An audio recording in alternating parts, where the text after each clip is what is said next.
Thank you very much.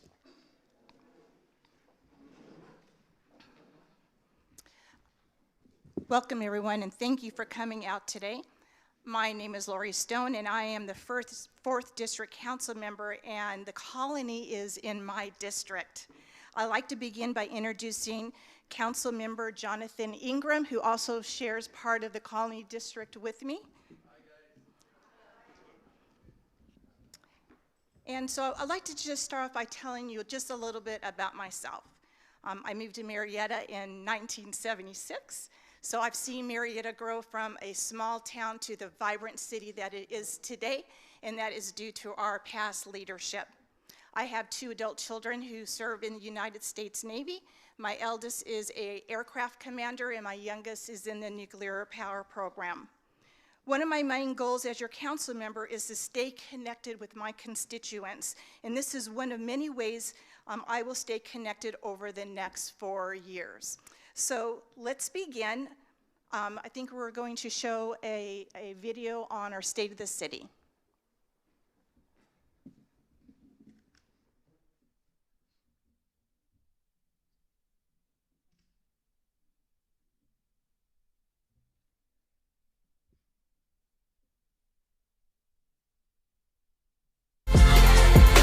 Hi, I'm Mayor Scott Vinton.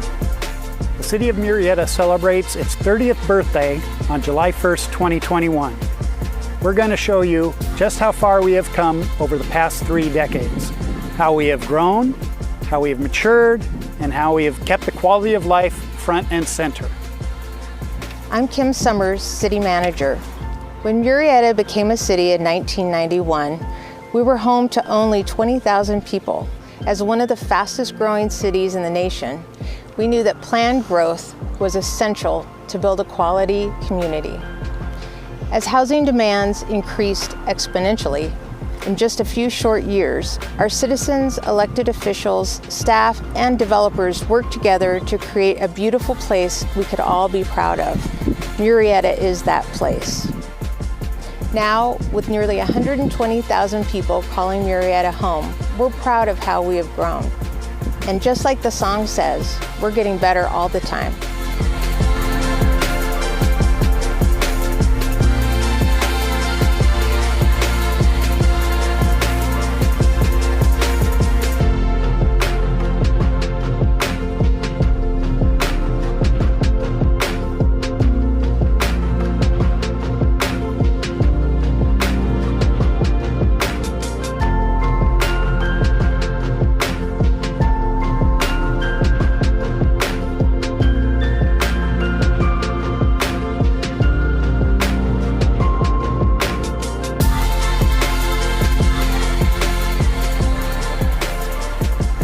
Good coffee.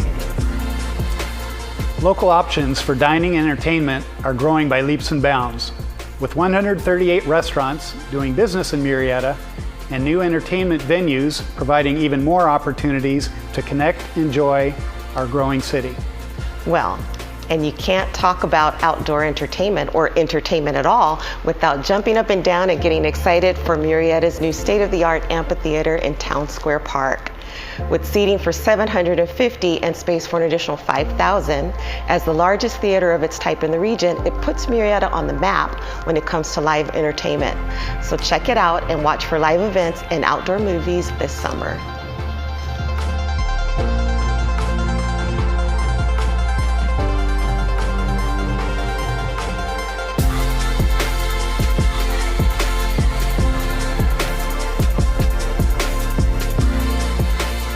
"30 years ago, Murrieta residents had to drive to the next town over just to buy groceries. While shopping for goods and services is much easier today, we are working hard to make them even better. Our quality of life is all about balance. Having an inviting natural environment, a strong economy, and the ability to purchase day-to-day goods with ease. We're addressing that balance with strategic development that meets local needs. We're here at what will be our new Costco location. At completion, Costco will expand shopping opportunities for residents, employ over 200 people, and bring valuable sales tax revenue to the city. And Costco is just one of several new businesses taking the local economy to the next level and enhancing our quality of life here in Murrieta.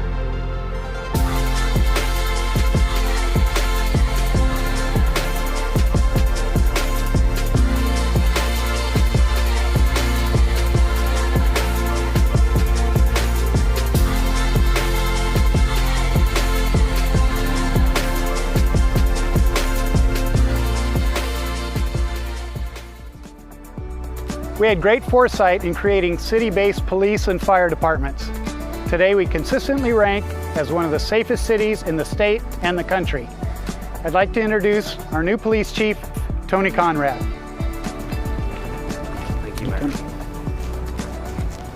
As a city department, Murrieta PD is consistently engaged with the community that we serve. In combination with an amazing team and strategic planning, that's a big part of our safe city status. We started small with a staff of only 25 officers and 9 support in 1992. Regardless of our size though, service delivery and community engagement have always been our #1 priority. Thank you, Chief Conrad. Thank you. With me now is Chief David Lancer. Thank you, Mayor. Murrieta Fire has been serving this community for almost 75 years. The department started as a group of volunteers back in 1947, and by 1993 officially became the city fire department.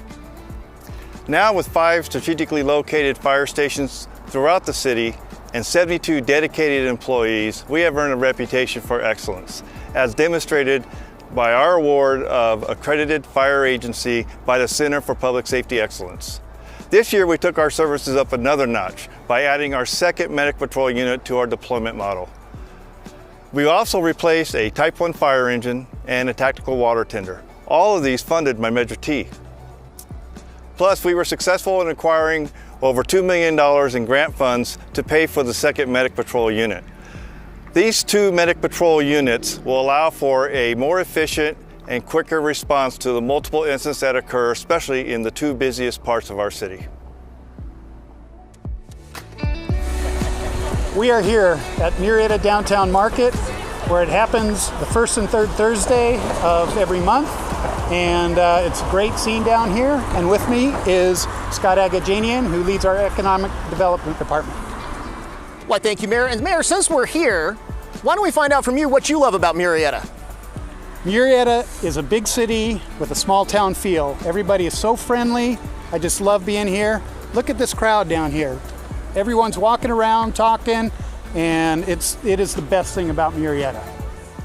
And that's Mayor Scott Vinton. Let's take a look around downtown and see what's happening. Right this way.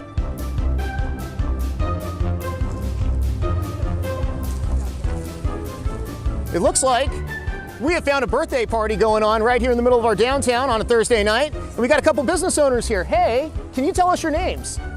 Adam Bouvet, Tracy Bouvet. Tracy Bouvet. Wait, can she tell me her name? Tracy Bouvet. All right, so tell me a little bit about being in the downtown and having a business. So owning a business here in downtown has been fantastic. So you get the hometown feel. That's actually the greatest part about being down here, is definitely the hometown feel that we have down here. Community, policing, fire, it is truly a great spot to be. And tell me a little bit about what it's like to be married to Adam. Do you have a lot of time? Just kidding. That's all from here now. Let's go find out who else is in downtown.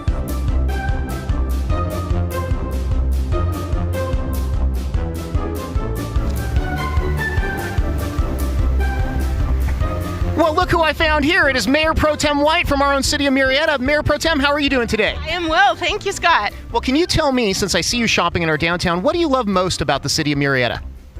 What do I love most about the city of Murrieta? I think Murrieta, I love the people, the places, and the personality of Murrieta. I love that in the morning I can go for a trail ride on a horse, or I can actually go on a great hike. And then later I can shop at a big box retailer. And then later on I can go to an outdoor charming market and meet up with friends for drinks and dinner. For me, Murrieta has the perfect blend of what I want in a community. And that is Murrieta, the perfection, the people, the personality. And what do you love most about Murrieta? Everything. Murrieta is a great place to live. We're blessed to be here. I love our residents. I love our community. We get to enjoy festivals such as this, Farmers Market, Thursday night, hundreds of people down here. We're enjoying our restaurants. We have a great police department, fire department, great schools. It's an amazing place to live. All right, so we're here with Rusty, wanting to find out what Rusty loves best about the downtown. Rusty?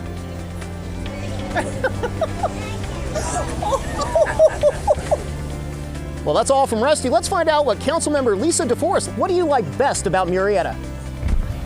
What I love about Murrieta, there's so many things. The most important thing brought our family here was schools. I think that schools are so important, and Murrieta is truly the gem of the valley with our schools. A lot of the teachers have kids here, as well as a vested interest in our school district. I believe that schools are a vital, important part to a healthy community, and we have that. Truly, Murrieta is a gem of the valley. So education top-notch in Murrieta. Thank you, Councilmember DeForest. We are here in an iconic location with Councilmember Lori Stone. Councilmember Stone, can you tell me what you like about Murrieta and Murrieta's downtown? Absolutely. So, Scott, I moved to Murrieta in 1976, and at that time, Murrieta was such a small town. And this building right here, the Old Country Market, is the market that the entire valley came and shopped at. We had farm-to-table foods, produce, meat, and poultry. And at that time, the closest major grocery store was Lake Elsinore or Sun City. So for me to drive down our main street here in Old Town and have that Old Town feeling, but yet we live in a vibrant city today due to our past leadership. So that is great growth in Murrieta, but with a strong commitment to our past and our heritage. Thank you so much, Councilmember Stone.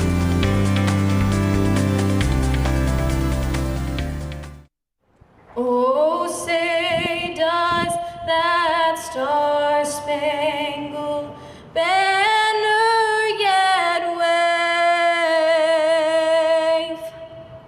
o'er the land of the free and the home of the brave?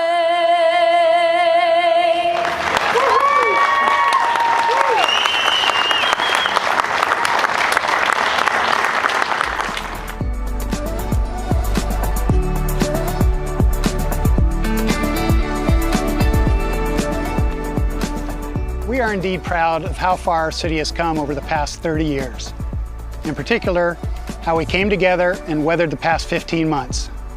I want to thank my fellow council members for their thoughtfulness, resilience, and hard work that allowed Murrieta to continue moving forward despite unprecedented times.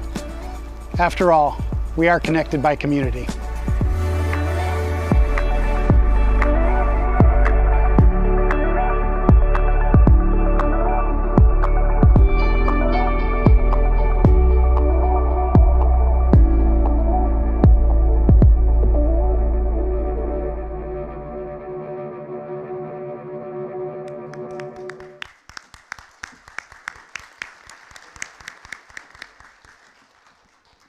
Again, I want to thank everyone for coming out this afternoon.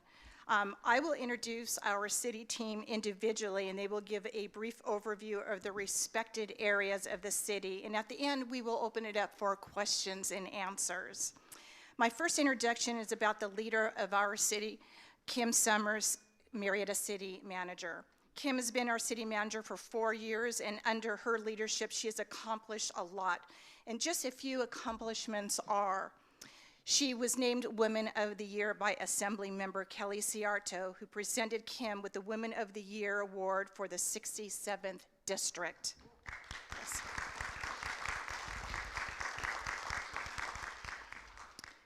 A very prestigious award was the Ethical Hero Award. Kim always seeks to put the city and its needs first, which shows her commitment to serving the best interests of the community.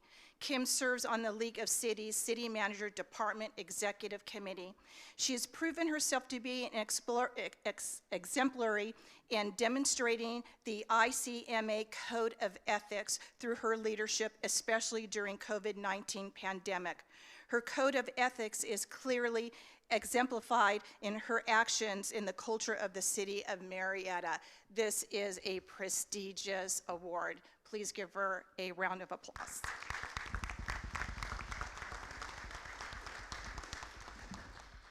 Lastly, this month, the California State Auditor honored the city of Murrieta to be the highest ranking full-service city for fiscal health out of 5 counties: Ventura, Los Angeles, Orange, San Bernardino, and Riverside. This is a true honor, and it speaks volume for our leadership and all the things Kim Summers has done to be fiscally responsible. Please give a warm welcome to our city manager, Kim Summers.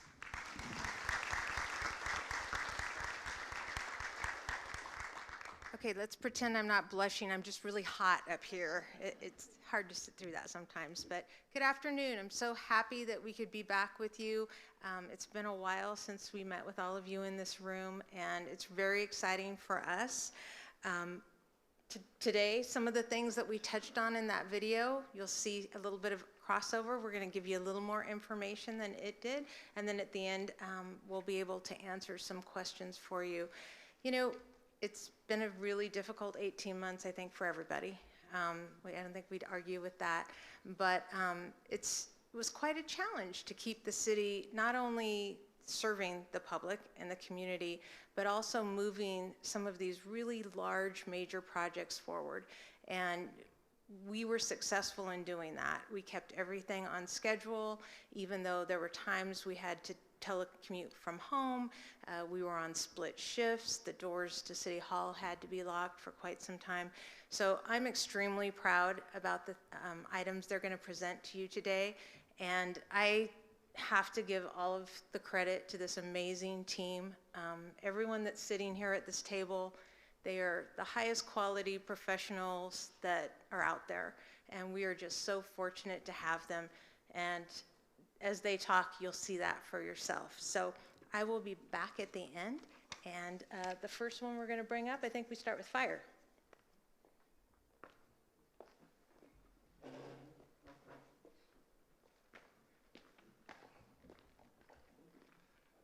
Good afternoon, everyone. Thanks for having us, first of all. I want to start off with, I have a complaint and then I have a recommendation. Complaint, when we come in through the gate there off of Cal Oaks, the little arm doesn't stay up for very long. Okay, a little bit longer, please.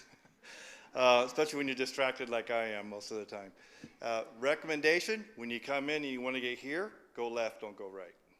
Those are my 2 comments. That's why I came in a little bit late. I apologize for that. I want to talk a little bit about the fire department first. The next slide shows our fire suppression staff. And I really want to mention right below, on the top there is my mug, but right below that is Deputy Chief Mike Lopez. He is actually in the back, so everyone please give him a round of applause.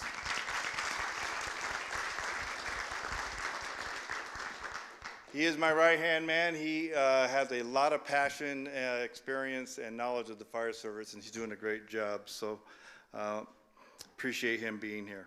We are an accredited fire agency. We were the first in Riverside County. There are only 20 in all of California. There are under 300 throughout the world. So it is a prestigious recognition.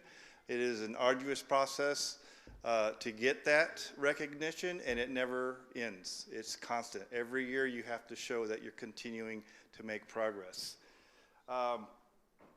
In 2019, right across the street from here, we put in service a medic, what we call medic patrol, but I'll use the word squad because that's a term that a lot of us are familiar with. And why did we put it here? So you heard on the video I talked about putting additional units in our 2 busiest areas. Well, this is one of the busiest areas. Station 2's area is one of the busiest, and you guys know that we come here a lot as well. So it made sense to put that unit in service here. The other unit, let me jump down to down to the bottom one, June of 21, we put our 2nd squad in service, and that's at Station 3, which is our 2nd busiest area of the city. So those 2 units Actually, when we first put Medic Patrol 2 in service, we saw a decrease in what we call travel times. That's from station to scene, and that's because we weren't pulling our other units out of their areas as often. So we were keeping units in their respective areas. Another accomplishment we had recently in 2020, we were upgraded from an ISO Class 4 to an ISO Class 3.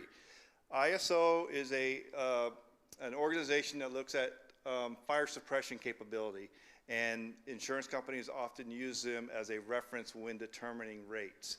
So it's always good to make that number come lower, because that should theoretically, depends on the insurance company, result in lower tax rates.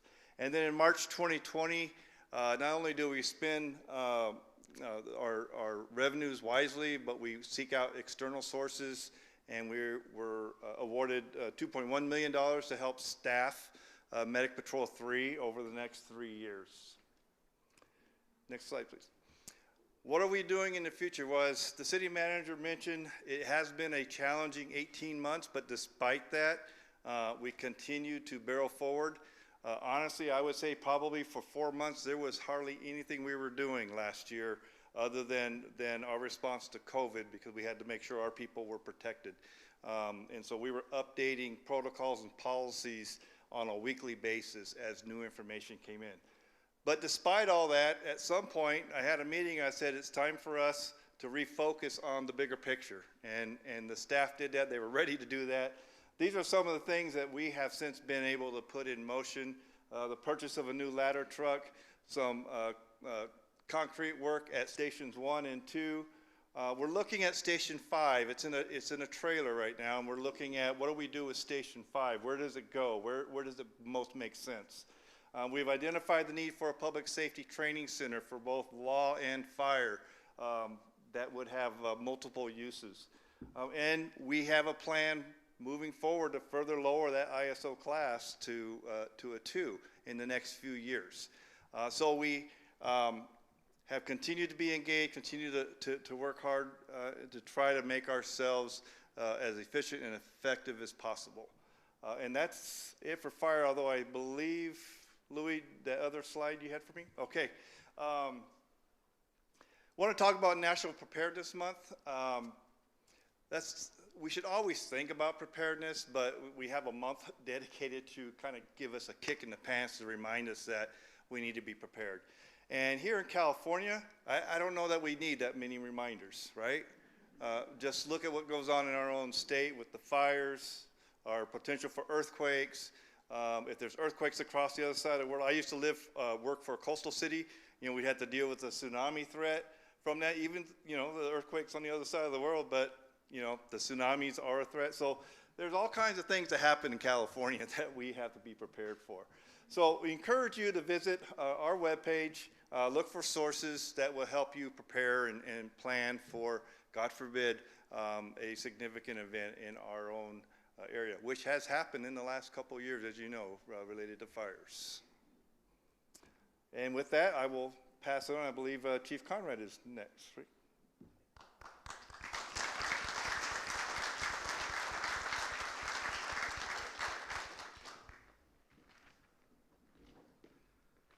Okay, unlike Chief Lancer, who's in here a lot, I hope our people are not in here a lot now, right?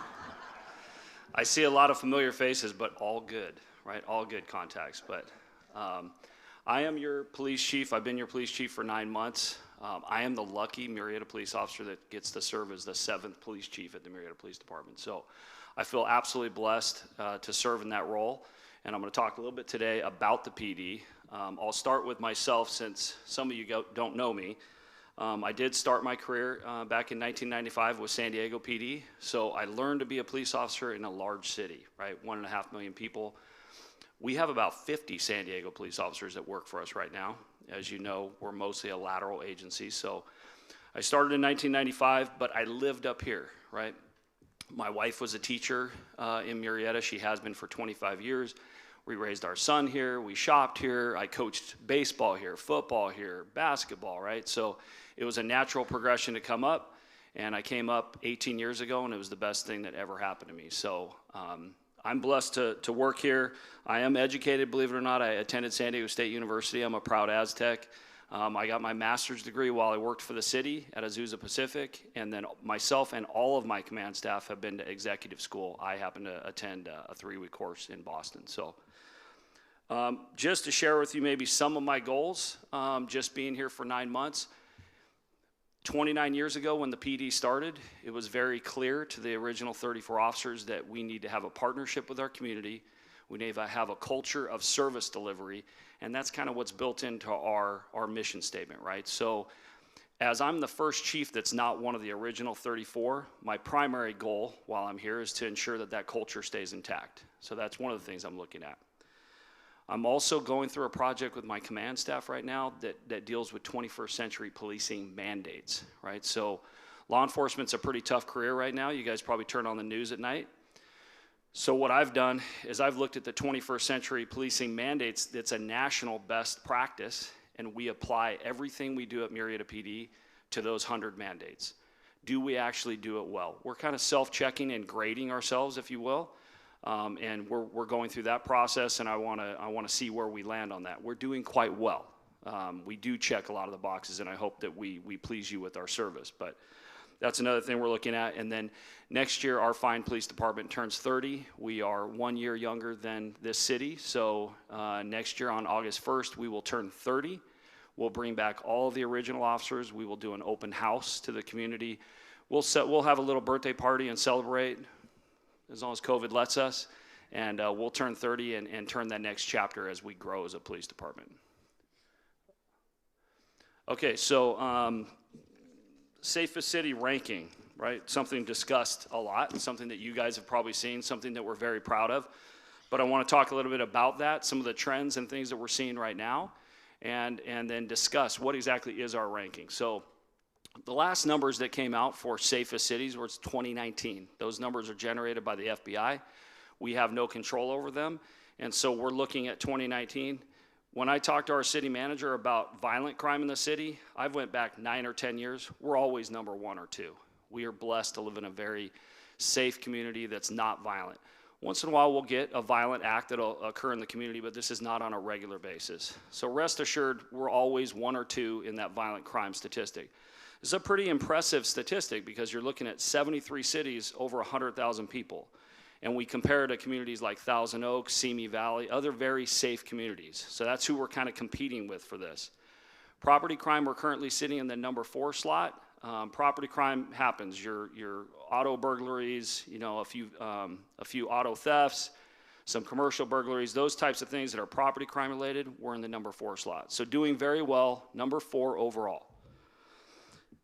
Trends that we're seeing right now that I'm mostly concerned about, number 1 is fentanyl. So you guys probably see fentanyl. We see it pressed very frequently in the M30 pills.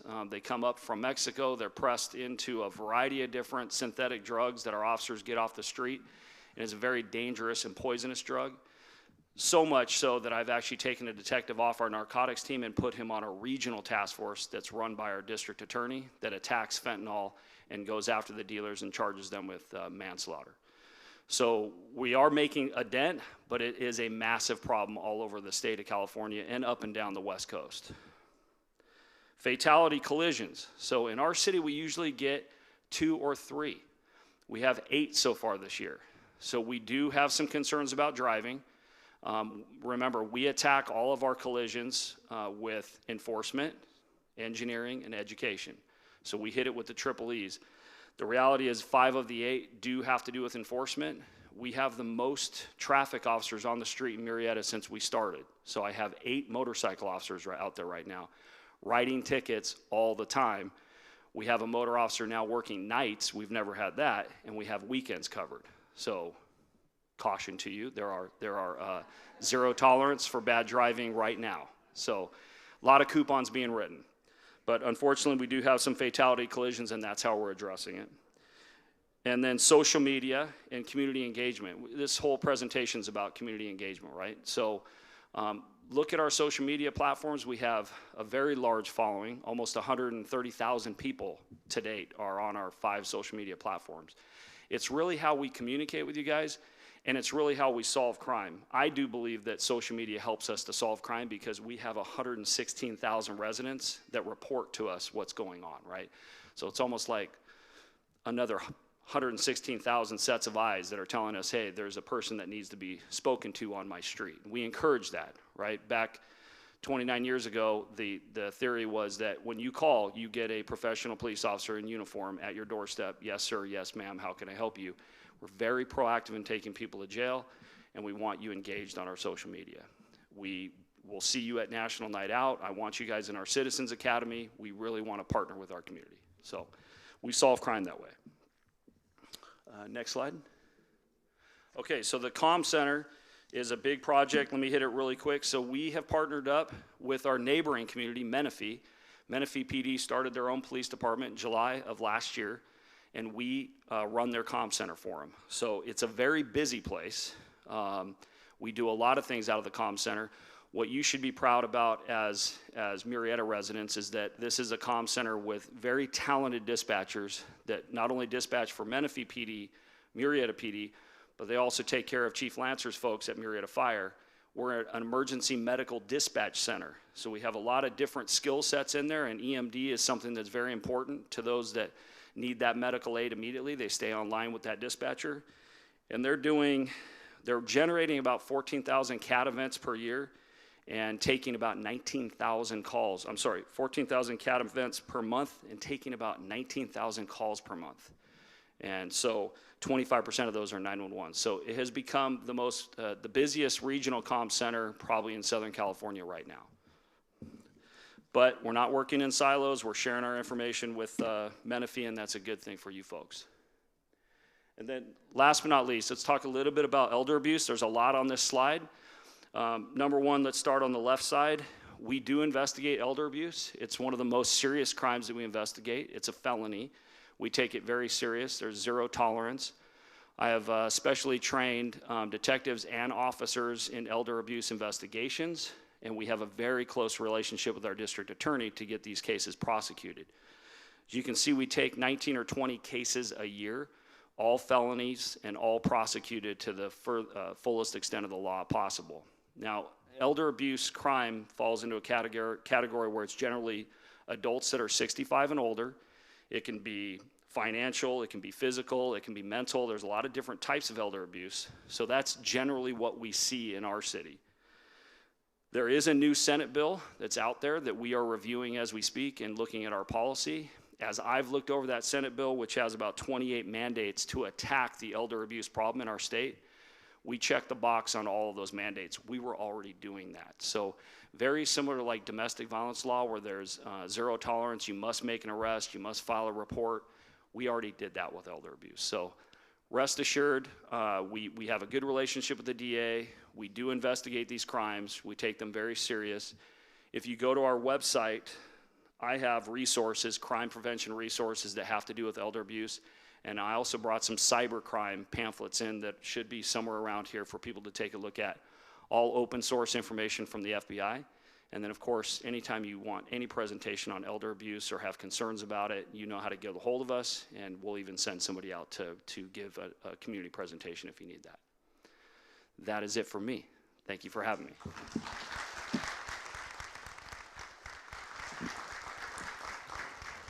Thank you. Just to let you know that I was sworn in on December 15th of 2020, and while I've only been your elected official for 9 months, I wanted to share with you a little bit about public safety. I am pro public safety. I had the honor to visit all 5 fire stations where each of them made me dinner, and I actually got to go on a ride along and understand how our fire department operates, and I just wanted to say thank you to Chief Lancer, who's just done an absolutely amazing job.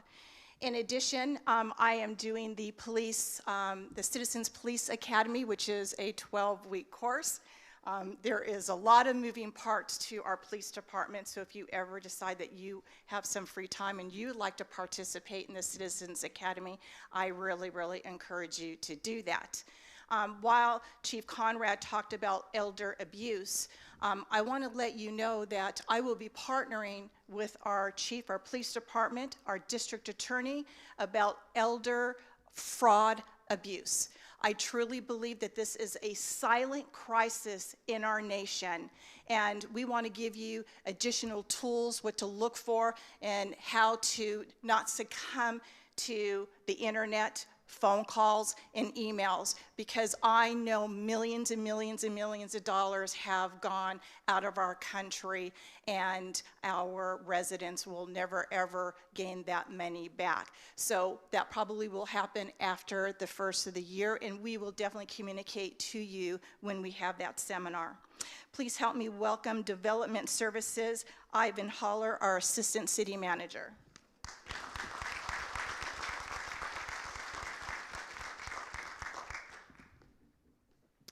Good afternoon, everyone. I'm happy to be here and talk to you a little bit about Development Services. I'm the Assistant City Manager, but I currently wear two hats. I'm also the Development Services Director, at least for about another week. We have hired someone to come in and be our Development Services Director. So while there will be a break-in period, as there always is with someone new, and I'll still be involved, but I'm excited to have them start, not stop. I also, just let you know, I won't give you my full background. I've been doing this for a while, but before I came to work for the City of Murrieta, I have some experience with a large community like this. My last year there, I managed the Rancho Santa Fe Association, so I'm familiar with the challenges of a community like this, and you folks live in absolutely just a phenomenal place, and we're happy to have this here in Murrieta. So I'll start here on this slide, just tell you a little bit about what we do in Development Services. Three divisions: planning, building, and code enforcement. Planning does a few different functions. Our advanced planning functions, so those are things like our general plan update. The general plan is akin to the Constitution with respect to land use for a jurisdiction. We also do code updates from time to time, such as the one we completed not too long ago, having to do with short-term vacation rentals. And then we do review and permitting of various types of development projects, whether that's a subdivision or other commercial development or other types of use permits. Building, as I'm sure that you're all aware, so they provide plan check services for building permits. Someone comes in and submits a set of plans, and building and safety reviews those plans. And then we also provide permits for buildings and other structures. And then finally, a part of that process is the on-site field inspections that occur. And then code enforcement is the other division. Code enforcement helps with inspection and compliance for the Murrieta Municipal Code. And that includes things like property maintenance, graffiti, and unpermitted construction work. So I'll talk to you about a couple of projects that we have going on in the city currently. I'm sure that you're probably familiar with these. But one of the projects is the ambulatory surgery center for Kaiser.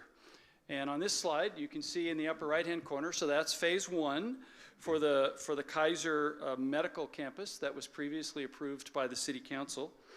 And what you see in the photo on the lower right is just the initial grading that's occurring for the ambulatory surgery center. That's phase two. So that'll be all kinds of outpatient surgery that Kaiser will offer. And then in the future, one of the things that Kaiser anticipates building, and we've already entitled, is a hospital. So that'll be done in phases. So we'll look to see a new hospital there a few years in the future. And then a little bit later in our presentation, you'll meet our Public Works Director, Bob Mailing. He'll talk a little bit about a planned freeway interchange to make access both easier to Kaiser, but also to Loma Linda. Next, I'll talk to you a little bit about our downtown area. In 2017, I know it's kind of a funny name, huh? In 2017, the City Council approved a new specific plan for downtown Murrieta. And that specific plan, the goal of the specific plan, was to make it easier to build additional housing, shops, and restaurants in downtown. And as a result of that, one of the things that we're, I think, fortunate to be in process with is a new sit-down restaurant and brewery called, as you all can see, the Belching Beaver. I don't know how many beers they had when they came up with that name, but it's kind of funny. So, but the nice thing is, it'll bring a new sit-down restaurant dining experience to the center of the downtown area, and we're looking forward to that. We actually see this project as kind of being a catalyst because all of the restaurants are located on the northern end of Washington.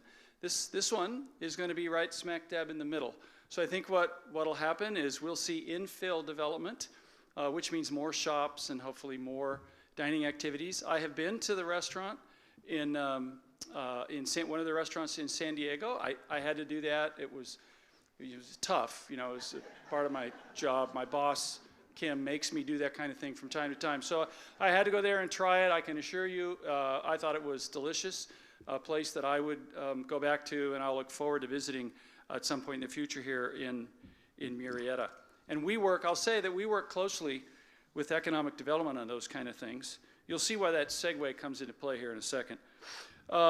Finally, I want to talk to you about the Murrieta Hot Springs Resort. So I'm sure you have heard that Calvary Chapel Bible College is currently in escrow to sell the property, and the buyer is proposing to convert the property back to a destination resort centered around the natural hot springs. Yeah, go ahead.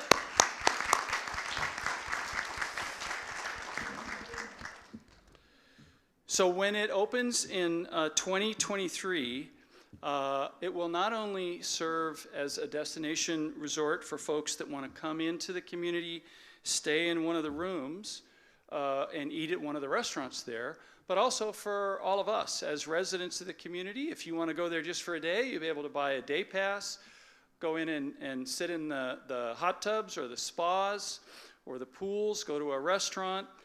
So we're really looking forward to this opening up again as a destination resort, something else that is going to help solidify Murrieta's place on the map. And also kind of the use very, very closely associated with the heyday of the hot springs. So that's pretty cool. As I mentioned to you before, when I started, we work really closely with our economic development division here in the city.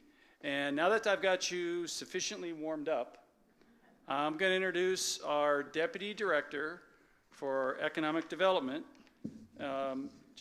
You won't be bored, Mr. Scott Agajanian.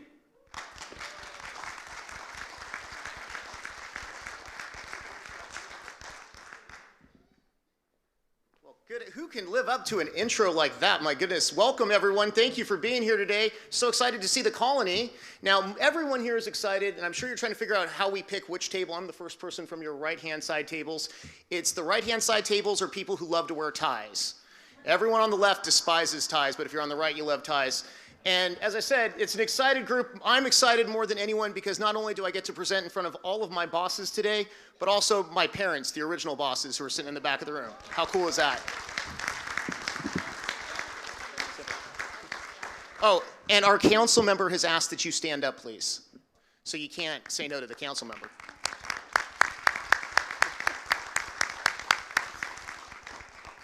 So economic development is really based on three things. If we can jump to the next slide. Wow, you're way ahead of me. Three simple things. It's the easiest job anyone could ever have. Business attraction, not retraction. Business attraction, boy, I forgot what we do. Business attraction, business retention, and business expansion. We're looking to bring businesses to the city, get them to fall in love with the city, and stay here, and then grow and expand. And a couple of ways we do that, we'll start off with the next slide here, is we really focus a lot on data. So economic development is really data-driven. People who are looking to bring their business want to know what the city demographics are. Now the big word is what are the psychographics are? What are your shopping tendencies? Where do you shop before you go to their store? Where do you shop after? The right stores positioned in the right locations. So the city of Murrieta does a lot of work on this. And actually, this is a sample of a website we have. We have a website just dedicated to just numbers so that when businesses are looking to come into the city, they can check out and find the data that they're looking for. And so that's called our Retail 360 website. Next slide, please. And something important the city did in the last year, and it's really geared towards keeping businesses here, was a grant program. So our city council last year, about a year and a half ago, approved a back to business grant, and the focus of it was seeing businesses that were being shut down and unable to operate. We put together $10,000 grants. We've so far committed $440,000 to this program, and we gave them out in $10,000 increments to local businesses that were struggling because of COVID closures. Now, in this case, that money did not come from our general fund. This was grant pass-through money, so we got grants that then funded these other grants. And this is an example right here, the Mine Trap Escape Room. This is a business that could not be open because they're an entertainment business. They had to close and they had no way to stay funded. They stayed open because of these kinds of grants. Next slide. And Ivan talked a little bit about it. We're in a really fortunate stage right now. The city of Murrieta is really doing well, and we have a lot of retailers who want to come into us. I like to say that we're having the most prolific season since the '64 Beatles, or the '27 Yankees, or the 1905 Einsteins. That everything is just heading in the right direction right now. And here's some examples. We've got Floor & Decor opened up in February. That is a 90,000 square foot retailer. At a time that people are saying no big box stores are opening, we're opening a 90,000 square foot store in the middle of Murrieta. It's at Town Center. Ivan mentioned Costco, which is going to anchor the Vineyard Center. That's a huge addition. I know everybody can't wait to see that open, and that's coming very soon. The other one you might have heard about is Amazon is opening a grocery store. Now, this is a cool grocery store. This is the grocery store that when you walk in, there's no checkout counter. You walk in, you put things in your cart. It's called Instacart. It knows what you walk out with, and it charges you based off what you put inside your cart. So very cool, and that's coming into the Murrieta Town Center, which is just behind the Sizzler, right on Hot Springs Road. Really cool new concept, and they're planning on opening in December. And then, of course, Home Depot, we have one, but we're getting two. New Home Depot's coming over to Clinton Keith Road, right at the 215 freeway, so we're very excited to see them come in there. You're also going to see a Ross come in there as well. So that center that already has Super Target and Tractor Supply is really going to fill out. Next slide, please. And then one of the things you saw in the original video, West Coast Exotic Cars. One of the pieces that we're really excited about is Murrieta is changing, and it's changing in terms of the level of development we're getting. West Coast Exotic Cars is a high-end car retailer, meaning that there's no car in there under $100,000. It's where you go to get your Lamborghinis and Ferraris and other gas savers. And these kind of businesses are coming to the city of Murrieta right now, realizing that there's a marketplace even for that type of vehicle. So that they're in our auto mall. They opened up around February. And so they're doing really, really well so far, and we're excited to have them here. Next slide.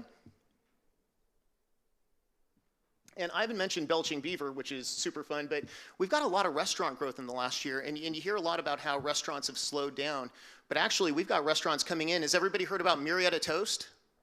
So Toast out of Temecula is opening a restaurant right across the street from Walmart, and it's a breakfast lunch place. They'll be opening, they planned around October, and we'll check with them on their time frame.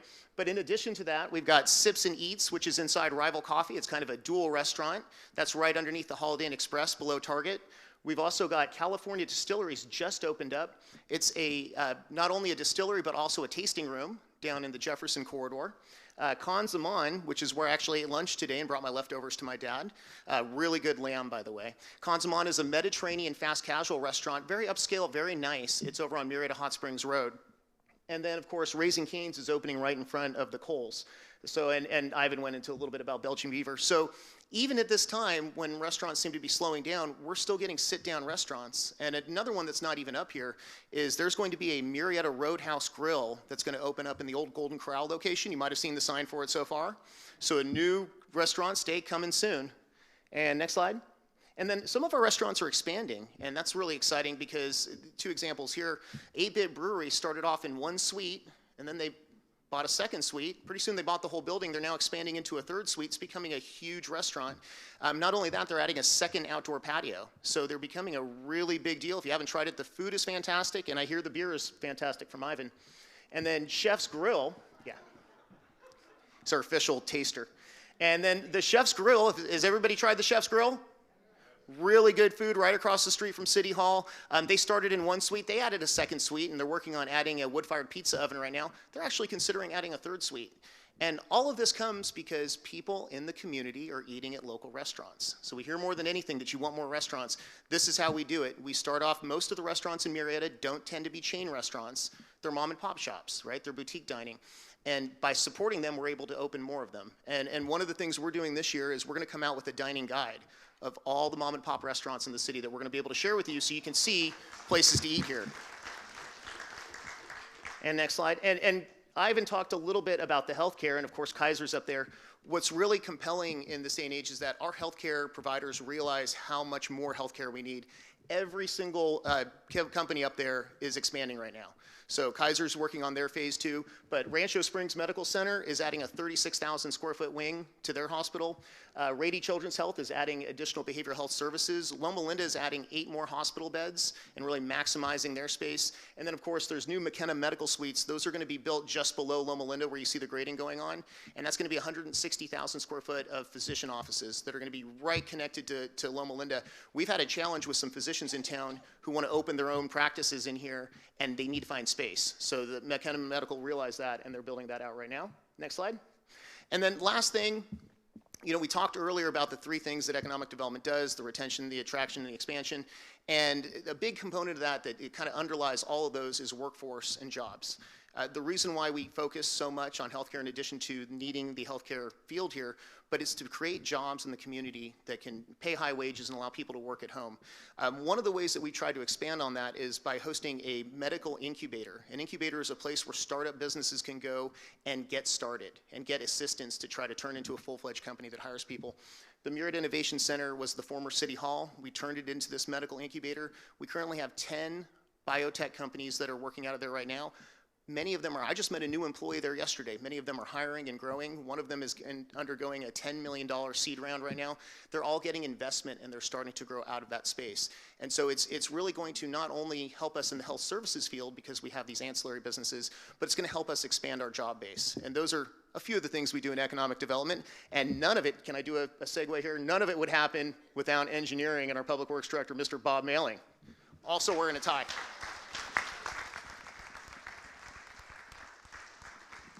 Bob, I'm going to steal your thunder for just 2 minutes. Please, don't go anywhere. Ladies and gentlemen, when I told you that I moved to Murrieta in 1976, I actually moved to Murrieta Hot Springs in 1976 at the age of 14. And my closest friends were about 75 or 80 years old.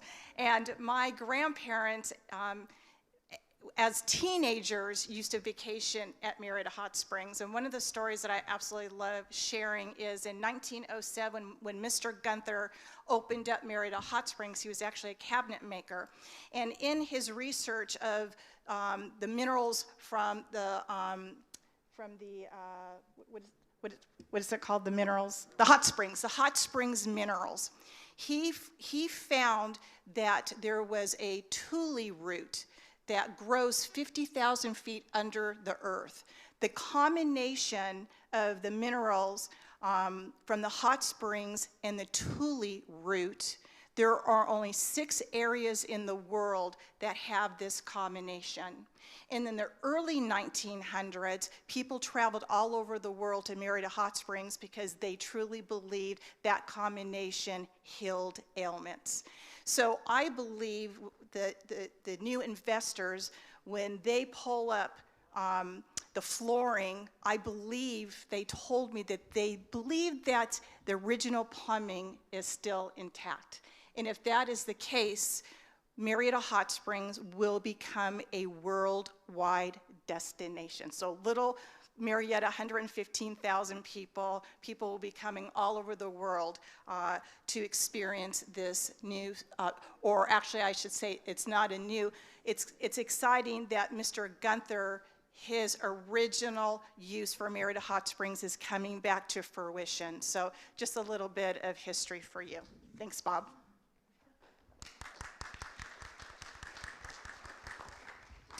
Thank you, Councilmember Stone. Good afternoon, and thank you for the opportunity to come speak in front of your community. As I said, my name is Bob Mailing. I'm Director of Public Works and City Engineer for the city. I've been with the city for 19 years. It's always a pleasure to follow Scott because I tend to talk fast, but never as fast as Scott talks. Public Works and Engineering, we are in charge of the maintenance of roadways, parks, landscapes within the right-of-way, and buildings and facilities such as City Hall. Engineering, we deal with land development. We work closely with the Development Services Department, doing permitting, encroachment permits with utilities, traffic engineering and traffic safety. and also a capital improvement program that builds streets within the city. We like to say that we build stuff and then maintain it. This first slide is a new look at the Warm Springs Parkway. This is right on Clinton Keith Road, is a new entrance where the Costco is going into. This is the Vineyard development entrance, right opposite the new signalized intersection with the Vista Murrieta High School. Once built, we built this first section, about 600 feet of roadway. It's a 4-lane facility. It'll give you direct access to Costco. So we're building the next portion of this roadway. Costco is in this upper left-hand corner of this property. You'll see up in the graded section is right where the Costco is going to go. There'll be a signalized intersection to enter the Costco off of Warm Springs Parkway. Should be easy to get in and out, but we all know Costco and traffic. So we'll see that when it comes. We'll see how it actually functions on Clinton Keith Road. It will be a challenge, but we'll do the best we can in order to get people in and out of there, typically on Saturdays, Sundays. Sometimes you want to avoid that, but we'll see how it'll be interesting. I'll say that it's a challenge. This is a key project. We're going to do the widening of Murrieta Hot Springs Road from Margarita Road to Winchester Road. We're going to start that project next year, right after the first of the year. Coincides perfectly with the Warm Springs Resort opening in 2023. That last section of between Margarita and Winchester Road is only 4 lanes at this time. The majority of it to the west is all 6-lane facility. We're going to make this a 6-lane facility, put a signal in at the development on the south side of the street to make easier access there, but having 6 lanes all the way from Jefferson Avenue all the way to Winchester Road should make traffic flow through there easier. And then, like I said, it will be done prior to the opening of the Hot Springs Resort. So that's fantastic news for that location, but also for the city and the people that use that. It's a highly traveled roadway, second only probably to Clinton Keith Road. A couple of projects on Hot Springs Road. We have some median replacements and widenings. As you go to Walmart, you try to make that left-hand turn coming off from the 15. That left-hand turn backs up constantly. There's 2 lanes you'll see here, make 2 left-hand turns. We're going to take out that median that's landscaped and actually extend the left turn lanes so you have more cars making that left-hand turn to go south on Madison Avenue towards the Walmart. Also the median on Madison Avenue, same in the same picture, going southbound. There's 2 lanes there to go make that left-hand turn from Madison on the Hot Springs Road. We're going to extend that median as well to put more people in that left turn lane to get more people through that intersection. Hot Springs Road, one of our busiest corridors, and we'd like to get people to our commercial centers as fast as possible. Those projects will probably start right up after the first of the year. We don't want to do any construction during the shopping season around the Christmas time, so we're going to probably start those first thing after the first of the year in 2022.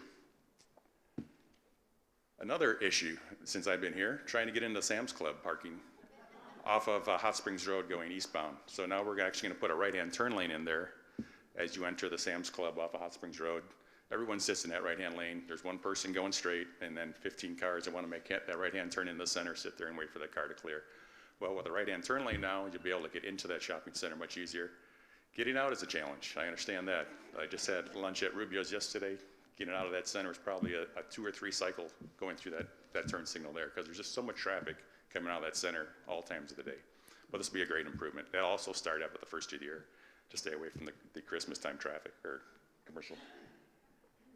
One of the projects we did out in front of your place was the Cal Oaks overlay we did last year. You probably struggled through that for a couple weeks while we were out there doing some cold recycling on your Cal Oaks Road. It impacted you. We're going to do the same thing, but with a different process on Murrieta Hot Springs Road. We're going to resurface Murrieta Hot Springs Road from Madison Avenue all the way to Alta Murrieta Road. The road seems to be falling apart. There's quite a bit of traffic in between the 15 and 215 freeways. Gets a lot of traffic, a lot of trucks. So we're going to actually do that at night. Hopefully it won't impact you. You get up in the morning, there'll be a fresh pavement out there. But that project's going to start towards the end of this year. We'll probably start depending on how cold it gets at night because it'll be a night project. We can't do some paving at nighttime, but that project will probably take 3 to 4 months. But the roadway, when done between, like I said, between Madison and Alta Murrieta Road will be beautiful once it's done. Also, it says Hancock in here. We're also doing Hancock Road, that last section of Hancock between Murrieta Hot Springs Road and Los Alamos Road. We stopped at Los Alamos because there was a water district project in the intersection, so we stopped that, but we're going to pave Los Alamos Road Hancock Road, Hancock Avenue from all the way from Los Alamos down to Murrieta Hot Springs Road. That'll start sometime, like I said, end of this year, beginning of next year. Happy to hear that. Get excited about engineering projects. Next, please. Here's a good one, where actually the county's going to come through and make that last connection of Clinton Keith Road all the way to Winchester Road starting next spring. Yes. Currently, you've got that oddball, hard left-hand turn when you get to Leon Road that puts you into a neighborhood section. Terrible, terrible safety. We're happy that the county is stepping forward And starting this spring of 2022, they're going to make that a 6-lane facility all the way to Winchester Road. They got to put a bridge over French Valley Creek, but once that's done, it'll help with some of the development in that area. I know the old Regency Center is there. That's on one side of that, Clinton Keith at Benton and Winchester, so it's going to be a great project. As soon as that opens up, even more traffic will be coming on Clinton Keith Road. It's getting pretty heavy right now. We see that. Once you go east of Whitewood Road, it's interesting with police enforcement. Next, please. Here's what I want to talk about. This is our #1 priority for the city. It's the Keller interchange at 215. This is one alternative aerial rendering of what it may look like. If anyone's been to the Morongo Casino, they have a roundabout type of alternative for getting on and off the 10 up at the Morongo Casino. This is that same concept, a roundabout concept at Keller Road at the 215. Currently, the 215 goes over Keller Road. There's no access at that intersection. You have to either go up to Scott Road, which is a new interchange, or also go back down to Clinton Keith Road to get on an interchange. Our concept is to get you onto and get off actually at Keller Road so you can actually get to Loma Linda University Hospital and also to the new Kaiser Permanente facilities. The faster you can get there is obviously better for emergency services and just being able to have more convenient when you're visiting either the Kaiser site or Loma Linda University. It also opens up that entire corridor for more development, the hotels, the medical corridor that we're looking at in terms of economic development. So #1 priority for the city council, #1 priority for me. It's about a $47 million project. We currently have $15 million. So we're not going to pass the hat today, but we're looking for about, $34 million. We're actually looking at the federal government for some grant funding and the state government, since we have quite a bit of money in the state. But with that, I'd like to thank you. These are just some more pictures on Keller Interchange. I can talk with people about that. But the schedule for Keller Interchange currently, dealing with the Caltrans and the state, looking to start construction in this fall of 2023. It's a little bit out there, but it just takes time to get through the process. It's really a cantankerous process dealing with Caltrans. But thank you for your time. Thank you for being here.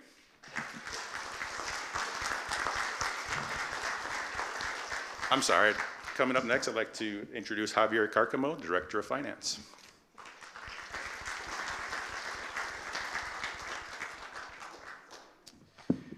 Good afternoon, everyone. It's a pleasure to see all of you in person. It is an honor to serve you, the residents of Murrieta, and the city itself as your Director of Finance. I'm going to share a brief presentation on our budget overview. So the operating budget is probably the city's most important financial report. The budget serves a number of functions. It is a financial plan that provides the legal basis for expenditures and also the basis for control over the available resources that we have. It is also a communication device to inform stakeholders of the city's visions, direction, and physical condition. It is a policy document that sets targets to allow city to maintain a balanced budget and reserves. And lastly, it is an operating guide that allows a clear visions of the upcoming spending plan.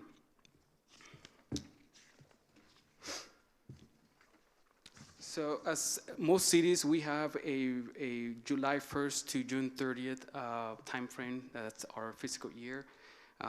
The city, for many years, we have adopted a biannual budget, a 2-year budget.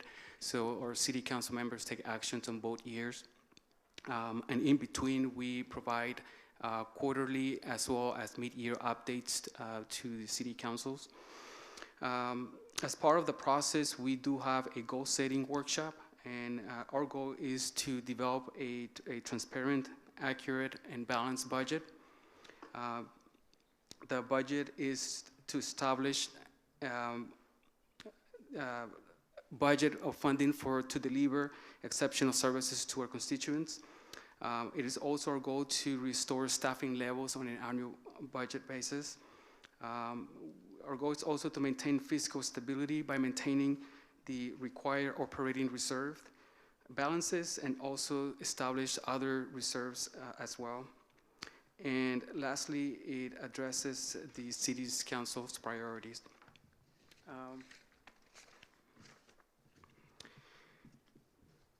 So our operating revenue budget is it's approximately $128 million for fiscal year 2021-22.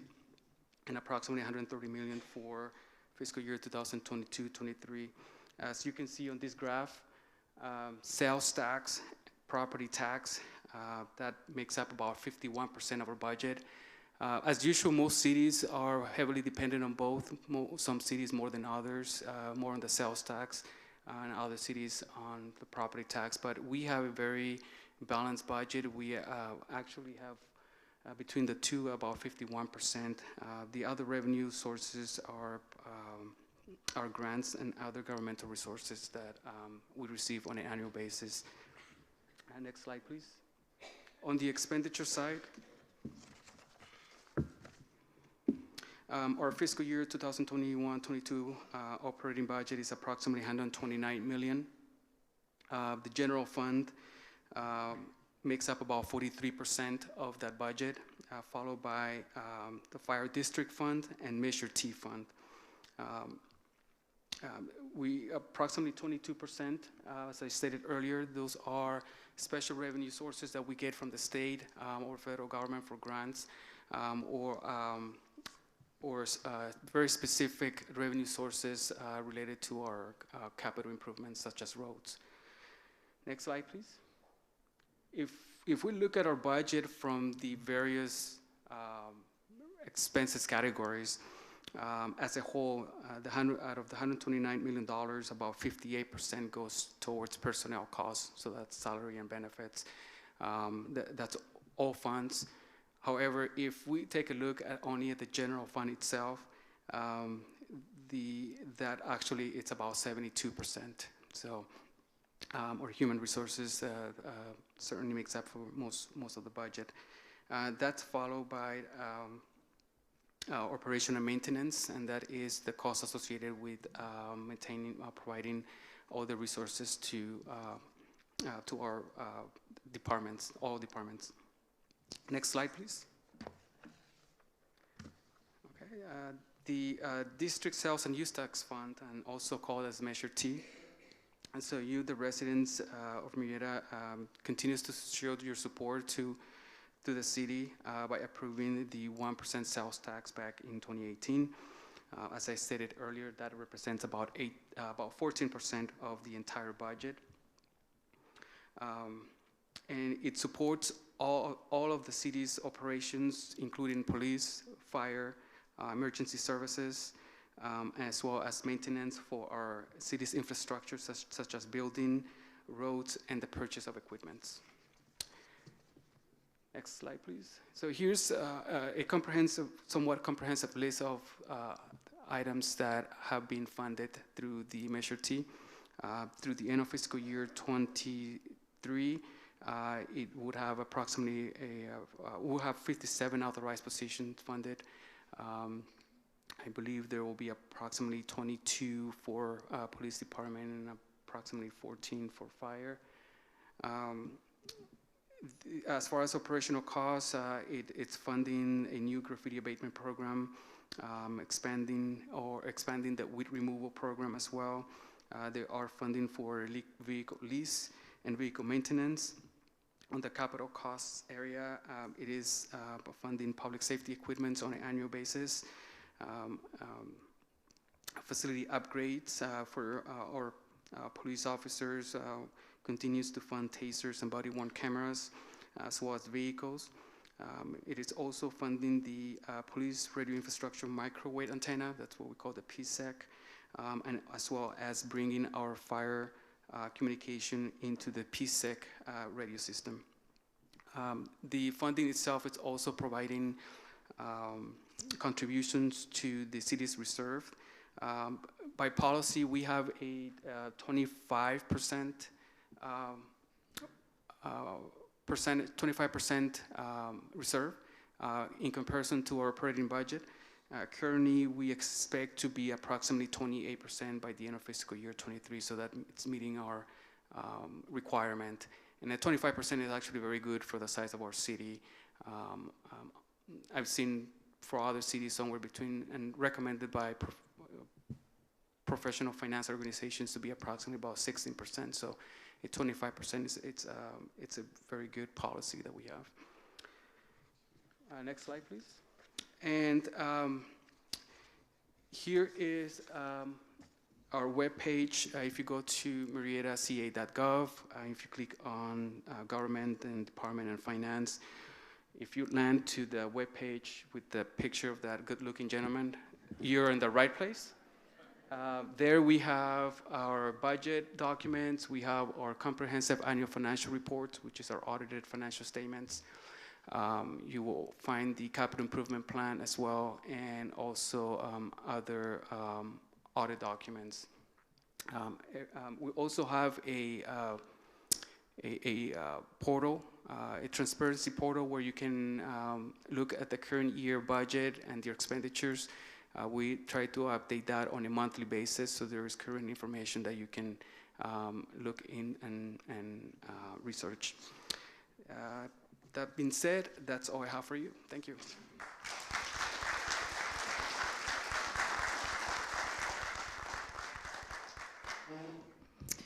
Before I introduce our next speaker, I just want to touch upon homelessness with you just a little bit. 15 years ago, I worked for our 3rd District Supervisor, and I was his legislative assistant on women's issues. And I tackled issues such as domestic violence, sexual assault, sex offenders, and homelessness. And if you Google Laurie Stone homeless, you will see that I had gone undercover as a homeless person. And this was during the recession in 2009. And it was really the changing face of homelessness at that time. It was families like yours and mine that became homeless. Grandparents raising grandchildren. When you live in a 55-year-old community and you get your grandchildren, you're actually forced out. So this is a very, very difficult social issue that we are faced with today. And Brian Ambrose, who's our Deputy Director on Homelessness, he has a very special place in my heart. You have to have empathy, you have to have compassion, and you have to have an understanding about those that are dealing with mental illness, drugs, and alcohol. And this is the perfect man that we have here in Murrieta, so please welcome Brian Ambrose.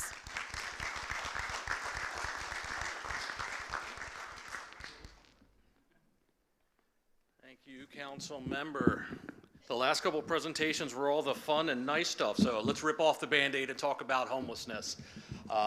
With that being said, Murrieta is doing a phenomenal job in terms of homelessness. We are not going to open up a shelter in the colony. I can promise you that. So before we get to all the photographs and things of that nature, be rest assured we are doing everything in our power. But the fact of the matter is, California is disproportionately impacted by homelessness. We have a quarter of the homeless population in this state.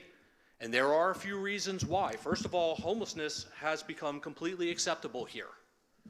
You see it every time you open up the newspaper. You see it every time you click online. California is impacted. The fact of the matter is the second reason, we have the best weather. If you were homeless, would you rather be at the frozen tundra or at a beach in Venice? A vast majority of young people especially are choosing the coastal communities. Third, there's a breakdown of not only families, but also the support system. If anybody here, let's say you lost your car, you could probably go through a lot of your contacts here in the colony and someone will drive you down to Ralph's grocery store once a week. The people that I come in contact with, they've burned through those contacts. They don't have those contacts with their families and they don't have those contacts with their friends any longer. Number 4, California, in case you have not realized, has just about legalized all drugs, and that is causing an impact in terms of homelessness. 5th, there's economic factors in terms of homelessness. When things go well in California, it's very unaffordable to purchase a home here. When things go very bad, people tend to lose their homes at a faster rate than in other states. We have a boom and a bust economy. Number 6, there's a lot of legislation that has been passed that is impacting the homeless issue. And what we've effectively done through some of these both propositions as well as assembly bills is take the handcuffs off of the criminals and we've placed them on the police officers. That's in essence what we have done, and it's a shame. Finally, homelessness is pervasive in California because of our generosity of our community. If we could just stop having individuals hand money over to panhandlers, we would probably reduce visible homelessness by at least half. Next page, please. Okay, well, this is just a couple of pictures of what you see in the larger cities in terms of homelessness. Next slide, please. This is what you'll see in Murrieta, but don't let this scare you. The last one you saw large-scale encampments with hundreds, if not thousands, of individuals living in parking lots, living in open spaces. You don't find that here in Murrieta. What you find in Murrieta is one-offs. You have one or two people living in a storm drain. You have one or two people living in a tent in a riverbed. And we go out and we address them every day of the week, and we try to find them shelter. Next slide, please. Here's some numbers for you. In Riverside County as a whole, there are 2,884 homeless individuals, according to the latest point-in-time count study. Every year we go out and we physically count homeless. Since 2017, homelessness in Riverside County has increased by 76%. Let that sink in a little bit. We're being impacted by some of the coastal communities. They're not safe anymore, so they're coming over. Homelessness per year in Riverside County is going up by about 20%, but I got some good news for you. If you take a look at the left-hand column there, in southwest Riverside County, the homeless population has decreased by 22%. We are the only 5-city contiguous region in all of Riverside County that has seen a decrease in homelessness, and possibly the entire state. So we're either getting really, really lucky, or we're actually doing something that we think works. Next slide, please. Murrieta has taken a lot of proactive steps to actually solve homelessness. We solve homelessness, we don't try to manage or just allow people to maintain in their homelessness. First, we invest in the resources to provide a balance between education, encouragement, and enforcement. We have a city partner, social work action group, that provides street outreach services 5 days a week to people in the city of Murrieta. We have a 4-person community policing team, thanks to our police chief down here at the table. 4 members of the police department spend a large majority of their time on quality of life issues that include homelessness, and they're supervised by a sergeant. So that's literally a 5-member team. In addition to that, we have what's called a Community Behavioral Health Assessment Team, CBAT for short. This is a specially trained Murrieta police officer who rides along in a car with a licensed social worker from Riverside County. Their entire purpose is to de-escalate mental health issues, episodes on the street. Try to find a de-escalated solution to a problem rather than a restraint, which A, looks horrible, B, can sometimes end in very bad consequences. Most other cities do not have this investment inside their police department. Most other cities do not do this. The good news is City of Temecula also does this. And not only that, we have mutual aid with Temecula's team. So when our CBAT team isn't available, we can call down to Temecula and use their team and vice versa. This is a national best practice in our minds. Next, we partner with our neighboring cities, all 5 cities. So Temecula, Murrieta, Lake Elsinore, Menifee, and Wildomar get together with their staffs, with their police officers, and with park rangers on a somewhat regular basis. COVID's messed everything up on us, but we used to get together at least quarterly and talk about all of our clients. 4 of the 5 cities share the same street outreach organization. And that allows us to look at data. You know, here's John Doe, he's in Menifee, and all of a sudden we find him in Murrieta. Okay, well, here's the services that we offered him in Menifee, and we can find out and get him those resources as fast as possible. It is working very well, and again, that's probably why our population is decreasing rather than increasing. Third, we have aggressively pursued grant funding. Through this funding, Murrieta, as I mentioned, has a 5-day-a-week street outreach team that works seamlessly with a new emergency shelter, temporary emergency shelter that's not even close to the colony. It's over off of Murrieta Hot Springs, and it was already an existing nonprofit shelter at the time. So we have a seamless transition from street outreach to emergency services to transitional homes or drug substance abuse treatment programs, as well as mental health treatment programs. Next slide, please. So what can you do to help? This is where you become involved in it. First and foremost, get involved if you want to. Get your hands dirty. Volunteer for Social Work Action Group, Project Touch, CityNet, any of the food pantries around here. What you'll find is, A, the work is very satisfying. Number two, you're touching lives. You really are. And there's a lot of need. There's a lot of volunteer need that is out there. Secondly, and I mentioned this before, please, for the love of God, do not give money, do not give cash to somebody standing out in front of the Albertsons. They're there all the time. I know it. We speak to them. Sometimes they make hundreds of dollars a day.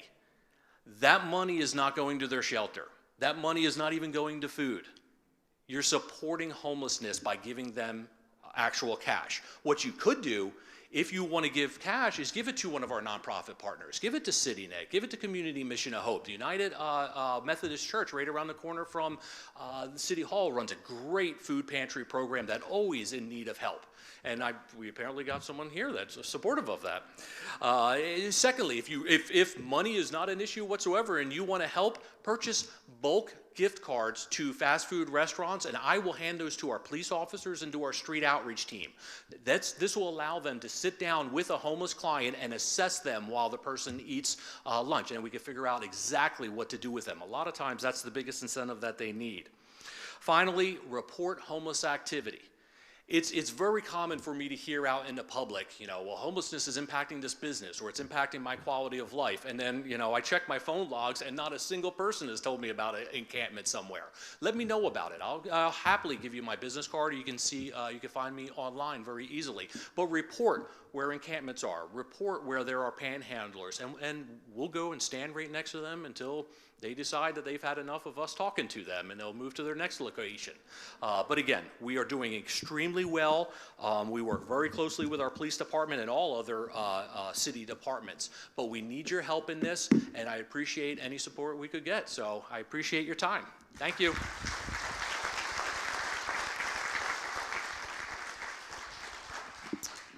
Please help me welcome Stacy Stevenson, Deputy City Manager for Community Services.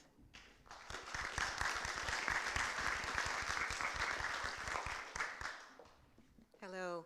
Well, I hope you guys have been taking notes because there is a test at the end. So, we'll grade on a curve. You'll be fine. So it's a pleasure to be here today. You've heard a lot of information. We have just a few more for you. As you heard from the council member, one of the areas that I have the pleasure of working with is our Community Services Department. And our Community Services Department is Park and Recreation and Library. And if you've worked with either one of those divisions, those programs, they love people. They love programs and they love throwing events. So last year was very, very challenging. I think our Park and Rec staff and our library staff did a wonderful job of doing virtual programming and events, but they were so happy this year to be back to doing things in person. So I'm going to give you a quick update about some of the things that are going on. The first area will be our senior center. If you have not been to the Senior Center, I would encourage you to go. It is a beautiful facility. It's been open since 2005. Our hours of operation are Monday through Friday from 8 to 4. When we reopened, when things got a little safer, we started with in-person attendance but no programming. And so attendance was a little bit slow. And we gradually started adding programming back, and we've seen the participation come back. And we are very excited to have our folks back in our senior center. So the program is open to those that are 50 years and better, and it's free to attend the senior center. There are some of our programs that have a nominal fee, but just to attend, the facility is free. We've got a number of amenities. I know you all have a gym services here, but we also have a fitness center over there with treadmills, ellipticals, multi-station universal gym, and free weights. We also have a computer lab, billiards, craft room, and a multi-purpose room. Last year during COVID, we started doing a meal pickup service on Fridays, which was very popular. We are now back to in-person meal service. So Monday through Friday for seniors age 60 and better, we have meals, lunch available at a cost. It really technically is not a cost. We ask for a $3 donation for the lunch. And as I mentioned, our programming has started again. We're really excited. We've got health and fitness, arts and crafts, technology assistance, dance and music, which is my personal favorite. And then we have a number of annual events. We also have other agencies that come in and provide supportive services. We have insurance, legal aid, Parkinson's group, veteran benefits, and the Office of Aging all on site. So you can check our website for information on the events and the programming available there. We opened a new park in 2020, and because, again, of conditions, we did a quiet opening. We did a virtual ribbon cutting, but we were very excited to get that park online. It is right across the street, actually, from the senior center. It is located at Adams Avenue and Juniper, and it's, as I said, by the senior center and also by the Murrieta Elementary School. We prioritize our senior community at that park. For ages 50 and better, you all have priority for use of the park Monday through Friday from 8 to 4:30, and then it opens to the general public after 4:30 during the weekdays and then also on weekends. We've got there picnic shelters, outdoor ping pong tables, chess and checkers, 2 pickleball courts, and then we have strength training machines. It's a beautiful facility. You may see me out there when the weather cools off, though. It's a little too hot for me right now out there. So I hope to see you out there in a few weeks when things start to cool off. And you saw in the video at the start of this, you saw a little bit of the ribbon cutting for our new amphitheater. It's a beautiful facility. We can seat in the amphitheater itself about 750 people and about a total of 5,000 people in the park overall. It has a main stage. We have expansion wings. There's a dance floor, restrooms, storage rooms, beautiful dressing rooms for the artists. We have Wi-Fi, security cameras, and easy access for loading and unloading for the venue. So far, it is being used for events put on by the city. So if you've been out there this summer, we've had movies in the park. We've had concerts in the park. In addition to the ribbon cutting, last week we held a remembrance for those service members that lost their lives in Kabul recently. It was an honor to host that event. We have additional events coming up this fall and winter, so you'll see, and then into the spring. So we'll have this extravaganza in the spring, a fall festival, our Veterans Day events, our Holiday Magic and Tree Festival, Memorial Day events as well. We began a conversation with the City Council about allowing other groups to rent the amphitheater and use it for concerts and other performing arts events. We will continue that discussion with council in the fall. We anticipate doing a workshop, the second meeting in October.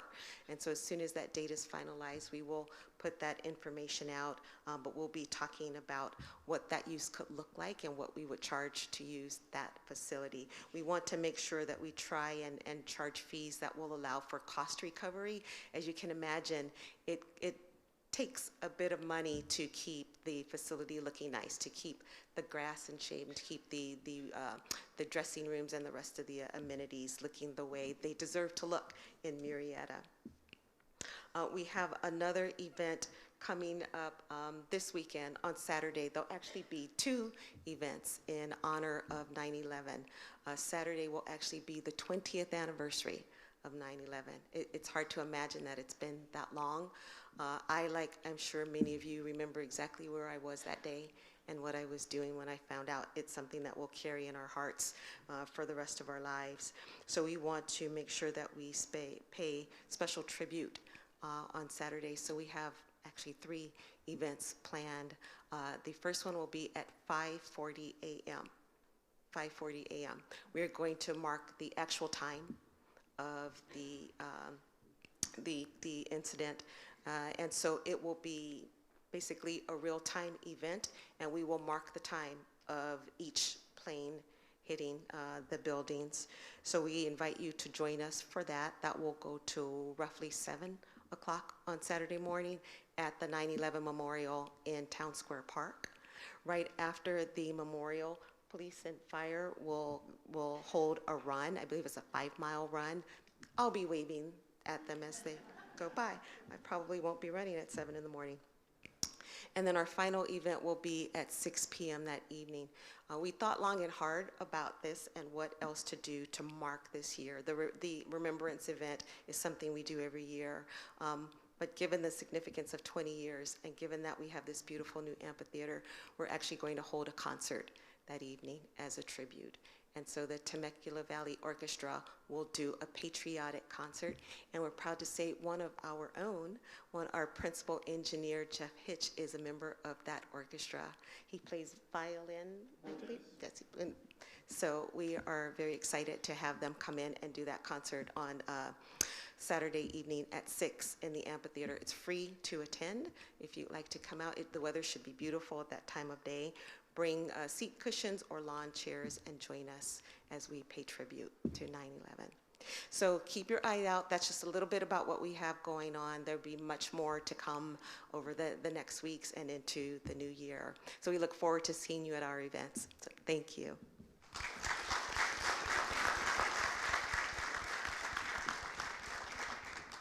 As I'm introducing Crystal McDonald, our city clerk, about redistricting update, I want to let you know that I've spoken before the redistricting commission twice.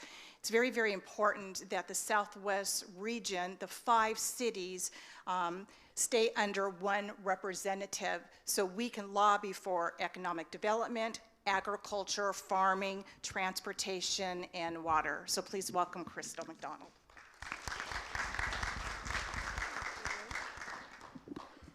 Thank you, Councilmember Stone.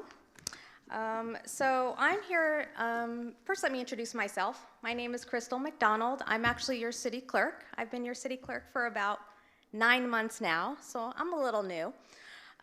So I'm here to talk to you about redistricting. But before I went into it, I wanted to let you know what it is that I do. I'm actually your local elections official. I'm an impartial official who is pretty much an advocate for democracy. And what that means is I'm here to make sure that you all get notified when you need to be notified, that the legislative body follows the statutes that they're required to do. And I'm here to make sure that you have records and access to documents as you need them. So I can be called the hub of the city. That's what folks like to call city clerks. So basically, if you need to get a hold of one of these folks and you're not sure who it is, just call the city clerk's office and we'll get you to the right person, okay? So having said that, I want to talk about redistricting. So what is redistricting? And that's a question that a lot of folks have. And it is the process of adjusting existing boundaries that you all are probably familiar with being in District 4 for Councilwoman Stone. So in about 2017, the city of Murrieta went into districts, and that was a process in itself, and redistricting is very similar. The law requires that if you have districts, that you are required to adjust them if appropriate after the census, which they just wrapped up. We will be getting the census numbers at the end of this month. And so you have 5 council members who are elected by voters. That's the yellow map. That's what you all adopted in 2017, and we transitioned into districts at about 2020. So this data allows for the city to equalize the population of the districts. I think you guys are all about 21,000, this specific district, so we'll see what happens in the redistricting process. Next slide, please. So when is redistricting happening? Well, it's actually going to happen relatively quick now that we're getting the numbers from the U.S. Census. So you're the first meeting to where I'm actually talking about redistricting, so I'm a little excited about it. But we will be having at least 5 meetings in total. We're going to have a kickoff meeting on September 25th. It's at 1:30 p.m. at the Murrieta Youth Center, and that's going to be for residents, the city clerk, and the consultant. She's a redistricting expert. So we're going to talk to everybody about what it looks like, what the timeline's going to be like, what to expect, what we need from all of you. So I'm going to encourage all of you to come. We will then also have 4 public hearings that will be held by the City Council. The dates are to be determined, of course, but one of them is going to be on communities of interest, which I have a feeling you all are one. The live map drawing, feedback, and then, of course, a final vote. Next slide, please. So who makes the decision of the boundaries? Well, I can tell you it's not me, and it's really everybody. I'm involved, you all are involved, voters are involved, the city attorney, the city council, of course, the city manager, and IT, our PIO, Dominique over there. It's all hands on deck when it comes to redistricting, so we're very excited about that. So I think we're going to go to the next slide, please. So I'm really looking for, it says why participate, and it really is you guys shaping the districts. There may or may not be changes. I don't know that. We don't know that yet until we get the Bureau numbers, but we need communities of interest to be involved. And what that means is I'm going to be asking several questions, when it comes to the colony's lifestyle, geography, economy, demography. Those are questions that I'm going to have to talk to all of you about, and I need your input to help me with the map drawing, to help me with the input, with the public comments, so the legislative body can make the final adoption of the map, so we comply with the Fair Maps Act. Next slide, please. So how do you submit your input? Well, you can call me. That's first and foremost. We're going to have an online mapping tool. It's going to be very intuitive. We're doing our best to make it accessible. But if you're not comfortable with that, we're going to have physical copies of maps to where you can draft it on your own, and you can come on by my office or come to a city council meeting, and I'll certainly help you with that. You can email us. It's at redistricting21@murrietaca.gov. You can always mail me some information if you would like. You can also call. We have a redistricting webpage that we're currently working on, and we're going to launch that on September 21st. So September 21st is the day I go to council to introduce my actual timeline and to let them know these are the dates that I anticipate. I'm just tightening it up right now. And from that point on, I'm going to be reaching out to communities of interest, such as the colony, and trying to get some involvement here. So if you have any questions, you can always reach me or my office, and I will have business cards, and I will be here afterwards if I can answer any questions. And that's it. Thank you.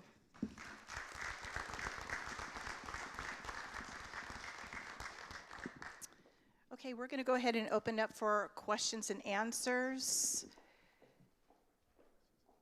So, Louis, are we going to have a mic? So if you have a question, if you would please raise your hand, Dominique will come over and hand you the mic. And please, if you can remember who you want to address your questions to directly, that would be great. If not, I'm sure one of our team members will be more than happy to step in. Hello, my name is Sue, and I just have a question about the elder abuse. And we are 55 or older here, and I'm wondering why it starts at 65. That's just the statutory age in the penal code. It doesn't mean that if you're the victim of fraud, some other type of criminal act, violence, that we're going to come out and take it very serious. But to actually hit the mark for the penal code section of 368, we need the victim to be a dependent adult or 65 and older. Okay, well, thank you. And again, just to let you know that it'll probably happen after the first of the year. We will be partnering the city with our DA and our police with elder abuse fraud. And again, we will communicate to your homeowners association and get that information out to you in a timely manner. You ready? Okay. Yeah, I have a kind of question. About a year ago, I was standing over by Rancho Springs Hospital getting ready to go to my doctor's appointment. I witnessed a near mid-air collision between two airplanes. And I've noticed lately in the last couple of years, particularly between Clinton Keys, Hancock, and Monroe, we're getting a lot of low-flying single-engine airplanes, very noisy, coming over our area. On a Saturday out here, you can get anywhere between 10 to 25 airplanes flying over the colony here in between that area. So I called the FAA in Riverside, and they basically blew me off and said, nothing we can do about it, so call Arizona. So I called the FAA in Arizona, and they said, well, at French Valley Airport, they're open 24/7, but they're not maintained. They don't have a tower there, or someone there. I said, what about a flight? They said they couldn't track the airplanes because the people that fly out of there, they don't put in a flight plan, which seems kind of dangerous to me. I don't know if you remember 9/11, that's what happened on 9/11. And then, so went over there and watched the planes coming out of that French Valley Airport, and you could see that they're breaking off, going over Temecula to fly up here over Murrieta, because you know, at Temecula, they don't want any airplanes over in their wineries over there disturbing those people. So I'm just wondering if there isn't something we can do. I know when I lived up the street here in Lakewood, Long Beach Airport, they did have a committee that worked with the city and the congressman. We got the runway changed. They even got some companies kicked out of there. I'd like to even have a time zone, no flights after 10 o'clock at night or nothing, you know, before 6 in the morning. So just wondered, that's something you could look at and see what you can do. I will tell you that there is a young lady that lives in the colony by the name of Joan Sparkman. She's been working with 3rd District Supervisor Chuck Washington and Congressman Ken Calvert for a tower. I'm not sure where. Go ahead, Councilmember Ingram. So your issue has been addressed multiple times. The flight path, you have to remember the area that you're referring to used to be an airport and a landing strip.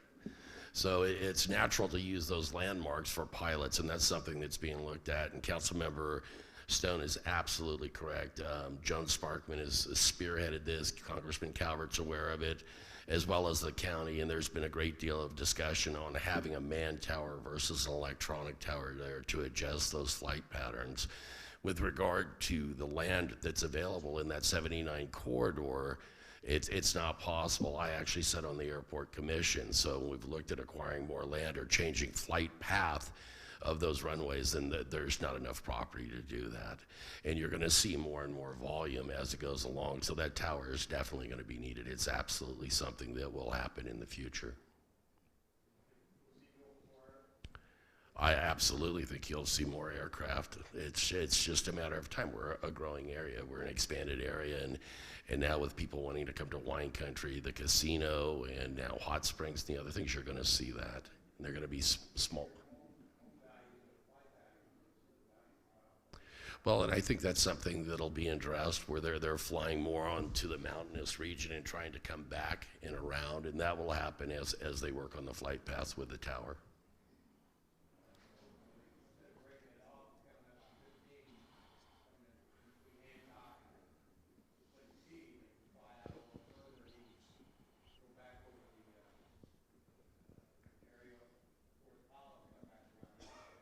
Understood. And sir, I would definitely contact Congressman Ken Calvert, voice your concerns, and his staff will be able to give you an update on the progress of the man tower as well. So thank you for your question. My name is Darrell Hansen, and I have a question for Chief Conrad. I would like some clarification on the elder abuse reporting issues. I have had some experience with Adult Protective Services and have made reports to them, but everything falls into a black hole. How do you coordinate? Okay, number one, do you take direct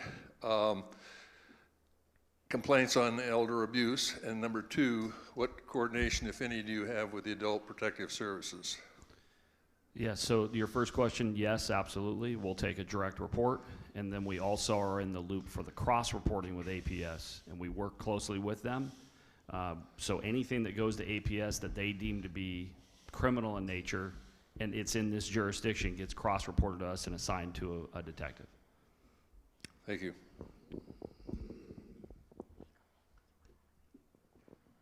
I want to address the gentleman that handles the homeless situation. First, I want to compliment you for the work you do, because we've had people tell us, boy, this city is really lovely. We don't see the homeless around.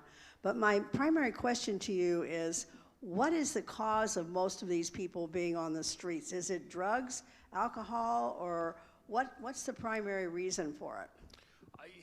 It's a bunch of interconnected issues. I mean, it'd be real simple for me to sit up here and say, well, 90% of the people I run into on the street are actively using drugs. But once you start peeling back the onion there's a lack of mental health services. There's typically some kind of trauma in their background.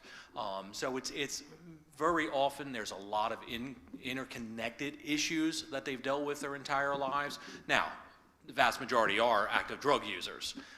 So that is certainly one of the causes. It's a complex issue. Look, if this was an easy issue, it'd be solved. It would. But right now, you know, just in LA city and county, they got 50 to 100,000 homeless people out there. So every one of them is a little bit different, and there's a lot of interconnected issues. And thank you for the compliment. If I may dovetail with that, Lori, if possible. Also, we're seeing an uptick, a lot of veterans now in the homelessness because of the scarcity of resources, or they're afraid to admit that they may have post-traumatic stress disorder. And so we've seen a large amount of that. And Brian has done an amazing job of that, and we're looking for more and more resources throughout the county and the city for that in the future. I'm Patty Christensen, and I have a question about, in the near future or future, is there anything going to happen with the 215-15 split? The split by Temecula Parkway in that area? Specifically, you're talking northbound or southbound by chance, or Probably I know both. The city of Temecula currently has a project to install a $128 million project with a $50 million grant from the federal government to install some entry lanes on Winchester Road to go northbound. Say you're coming from the Temecula Mall, you're trying to go north on the 15 or 215, you get on at Winchester Road after standing and sitting in that line for quite a while just to get onto the roadway. And then you want to try to get over to the 15, so you're making that hard veer to go left onto the 15 and get past all the people trying to get onto the 215. So you have that whole crisscross motion that you're going through, and it really takes up a lot of time. The city of Temecula has a project that will, once you get onto the ramp there at Winchester Road to go northbound, you'll have two additional lanes that'll take you. One will take you directly to the 15 with a flyover lane, and another lane will take you directly to the northbound 215. So they should stop some of that crisscross traffic that you're seeing. Southbound traffic, I was just out here on Saturday and amazed at the amount of traffic going southbound on the 15 at noon, 1 o'clock in the afternoon. It was backed up all the way. It was like stop and go traffic all the way back to Elsinore. I was amazed, but I don't know what they're going to do with that traffic. It's just a lot of people going to San Diego County, a lot of people coming from San Diego County to go to Las Vegas. It's just a lot of traffic, but at least there's a project in. It's going to probably start after the first of the year again with the Temecula project trying to relieve some of that northbound traffic and that weaving movement between the 15 to 15. Yes, I'm Lynn Yasuda, and I moved here several years ago. I came from a town that was just a very sleepy town that had the horses go down our residential street and orange groves. And then the last couple of years before I moved here, the homeless came in like a flood because of the little red trolley. And I am here to specifically come so I could ask this question. We have resources within our town here, but can we have resources outside of our town in the rolling hills where they are equipped with all what they would need? I saw the homeless taking over all our industrial area, and every place there was the hamburger joints. So it was a very sad situation, and I would fear that something like this could happen here. And so could we look into going outside the town and providing for them? Brian, you want to talk about the resources that the county offers? Sure. Right now, we are very specific and focused on the 5-city region in this area. You know, the fact of the matter is homeless are transient. When homeless individual, you know, needs a social security card, they have to somehow make their way up into Hemet. Our bus transportation isn't the greatest. I'm not sure if you've used it. So getting up to Hemet is typically a whole day in Denver, and then they sit there and they wait in line for a few hours, which leads to a few days, and then they come back. Well, it's like that all around the county. And therefore, you do see a lot of movement. Most of the homeless that we have in Murrieta specifically aren't homegrown. Now, we do have some that we come across that graduated from our high schools or you know, unfortunately are in our high schools. We do our best to, when somebody comes from outside the area, specifically LA, Orange County, San Diego area, it's called diversion. It's getting them back to the resources that they need to get back to, whether that's a family, whether that's a support structure, whether it's just that's where their insurance comes from. Homeless get insurance from the counties, basically. So if a person comes from Los Angeles County and they need medical care, they're not going to be able to get it here. I mean, they can go use our hospitals, but they're not going to get follow-up care, and therefore it would be best for us to get them back to Los Angeles so that they can get their medical care, especially mental health. So we try to focus on diversion for those that are outside the area and take care of the homeless that are here in the 5-City Regional Homeless Alliance region. And with regards to outside of Murrieta, especially in the unincorporated area, you will want to contact 3rd District Supervisor Chuck Washington for those answers. Hi, Jeff Sherburne, and I'm pretty new here, but I've heard a lot of comments about the mufflers up and down Jackson and California Oaks, where they back pressure those, and I know a lot of guys say, well, I did that as a kid, but it's very nerve-wracking, and it's heard in the interior, not just the adjoining streets. Thank you. Yeah, the decibel level of the exhaust is a complaint that comes in.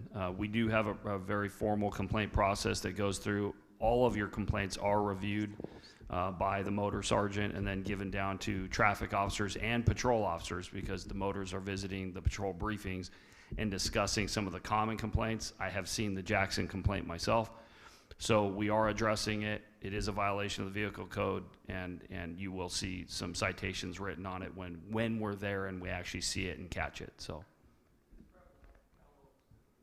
yes.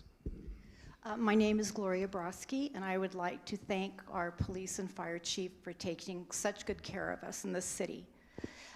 My question is, what is planned for the Rite Aid parking lot? We've heard it's going to be a car wash in there, and is that something appropriate since we just have another car wash down on Calmia, and we have our Cal Oaks car wash here? I just was wondering, and is there any thought of us getting a Trader Joe's anywhere? Wow, Gloria. So, Gloria, great questions. We always go to Trader Joe's eventually, so I'm glad we got that right in there. We have honestly spoken to Trader Joe's every single year.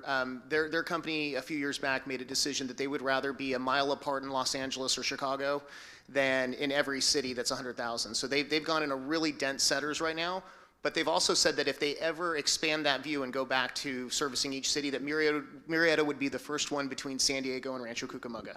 So we're on their radar. We do keep in touch with Trader Joe's.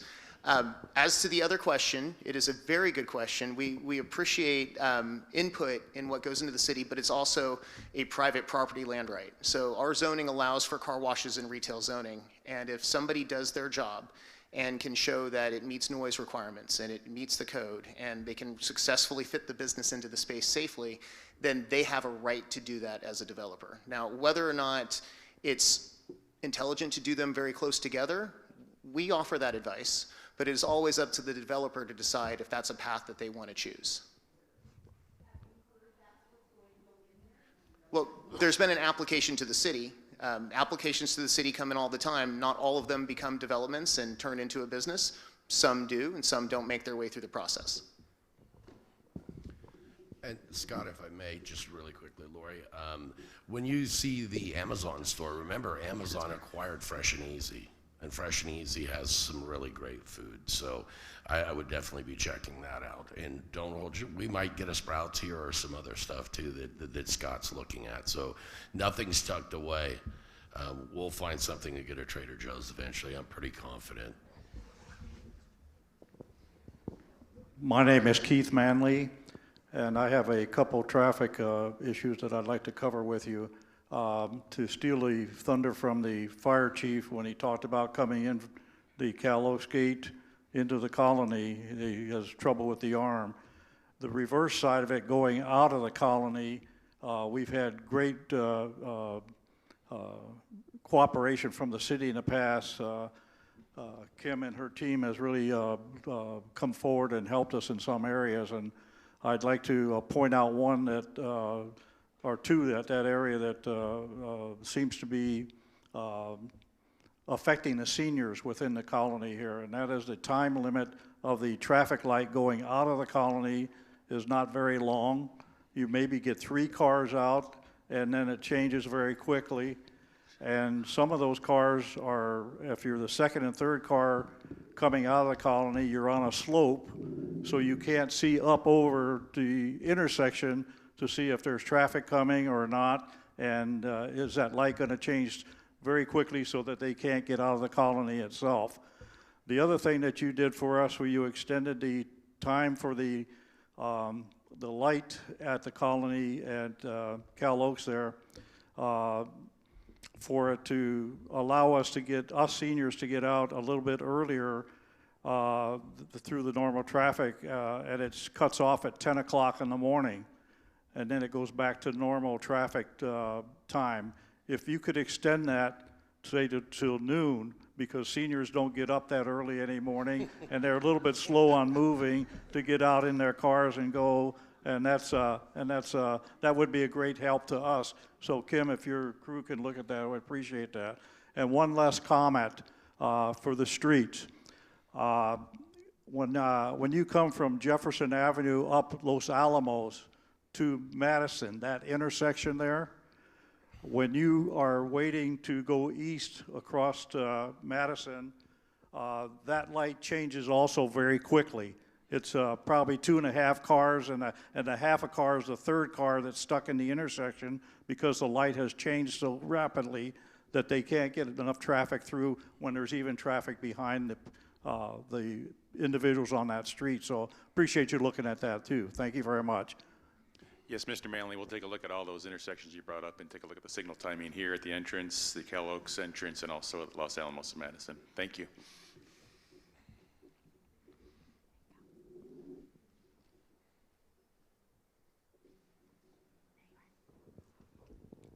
My name is Mary McCune, and I have a question about the dial-a-ride service. The service that you have right now, you do have to have a doctor's approval for a disability, and in other cities where I've lived, they have a dial-a-ride service available for those that are 60 and over, or 62 or 65, and you don't have to have a disability. Could you explain to me, please, why you don't have something like that here?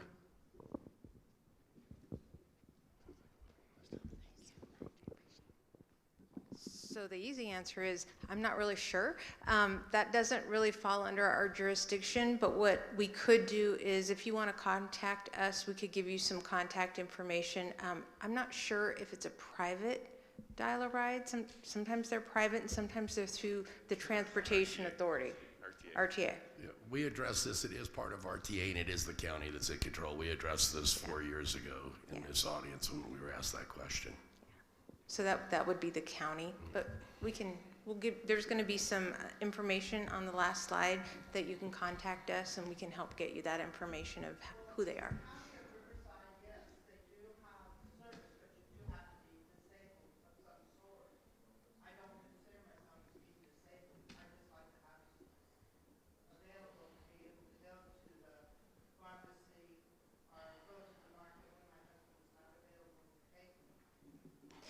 Yeah, we don't have any control over that system at all. That's through a different agency, but we can get you that information, so you can contact them. Okay.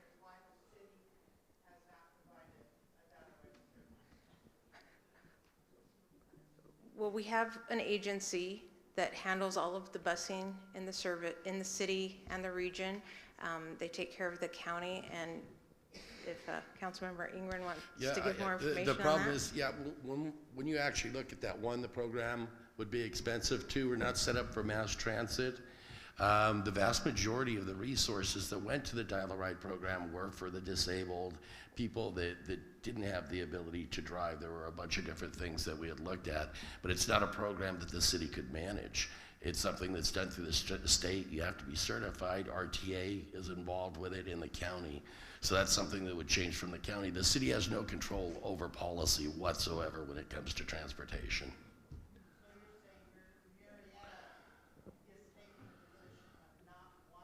No, I never said that. You said that. What I said was, is we do not set the policy. Those were implemented very, very long. It's just like with our ambulance services. We don't provide ambulance services. They're done through the county, through a contract that's a countywide contract. Otherwise, we couldn't afford to provide those services.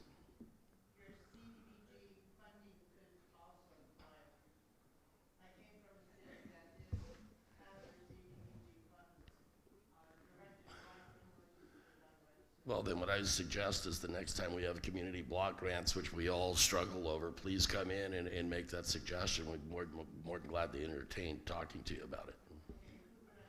You can come speak to the council directly or staff and tell them you'd like to speak and get your time to come in. And Louis, you want to go ahead? And there you go. Hey everybody, I'm Louis Lacasella, assistant to the city manager. So we'll open up the CDBG next cycle in October, and we'll publish that application on our website, and members of the public are free to submit proposals and nonprofits as well. And then we'll review those and take those to the council, and probably in December. Great. Dominique, next question. Yeah, my name is Glenn Saylor, and I am standing up. When we first started, you talked about questions and answers at the end. I think you folks have hit a real home run here. You guys have answered everything that I was thinking about before you ever started. So we want to thank you very much on behalf of the residents of the colony. Thank you very much.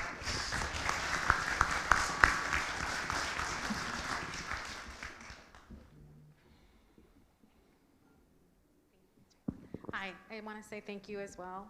Loved Murrieta, came from Temecula. I just don't, you probably know already, I think Whitewood has some issues at traffic with people going to work in the afternoons and then on Saturdays and Sundays, because it's just one lane on each side. I'd like to address that as well. It seems like, yes, Yeah. and it seems I'm like going to matter of fact, that was on my list to talk to our assistant city manager about that. So Whitewood, there is a stop sign that's like right in the middle. And it's crazy the amount of traffic that's coming and going. We also have a school. It's backed up all the way to Los Alamos. And then coming south, it is way past the school.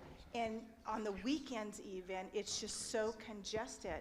And it seems like there's, I don't know, it seems like there's plenty of room, because it's just one lane, but it seems like there's room for 2 lanes on each side, north and south. There's a stop sign that's right in the middle of Whitewood that seems to be causing the congestion.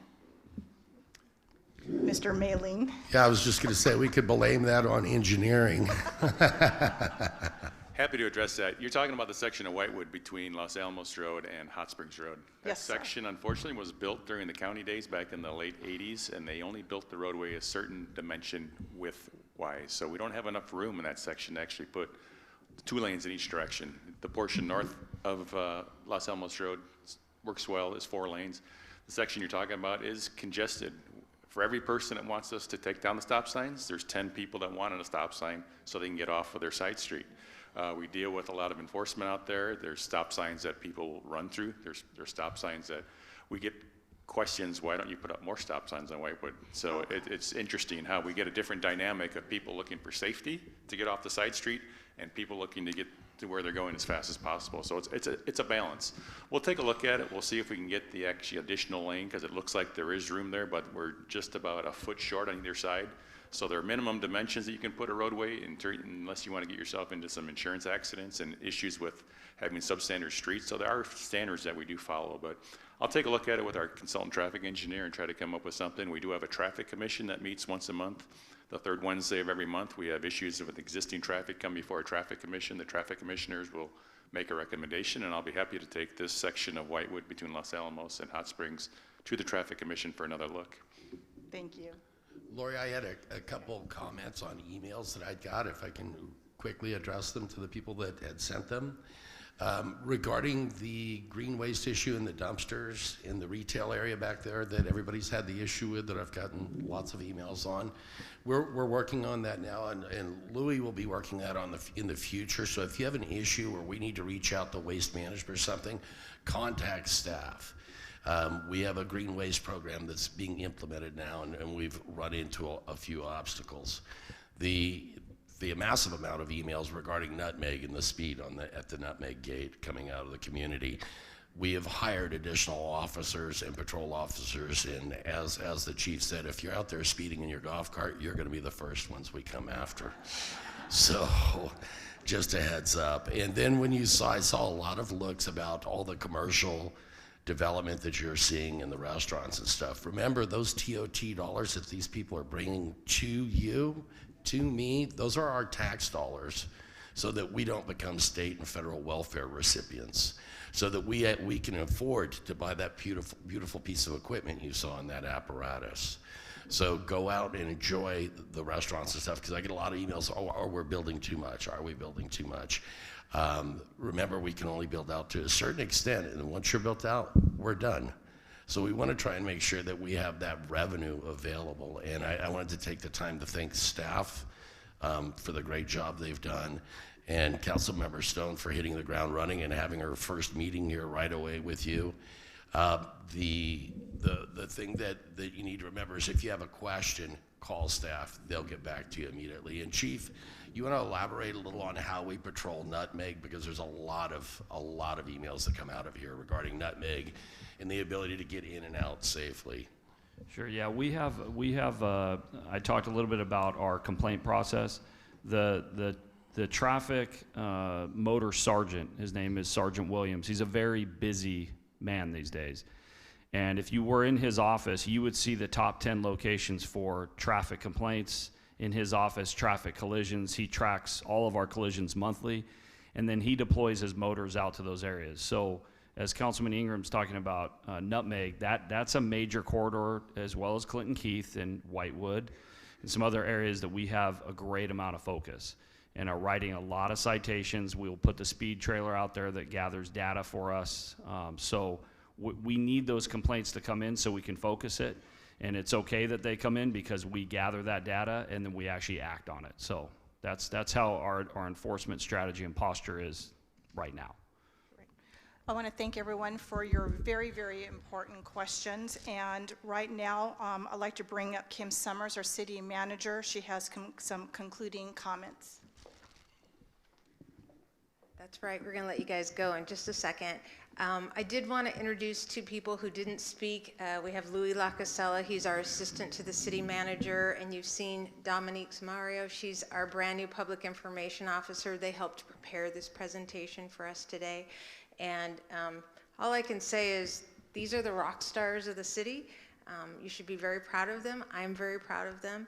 And we're here for you, whatever you need, and just let us know.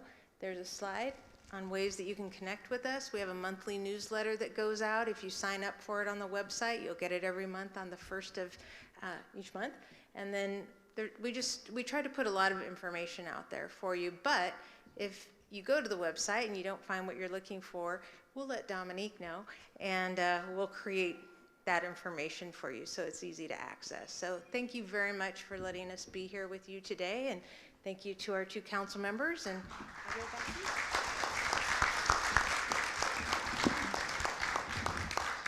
Councilmember Ingram, do you have any last words?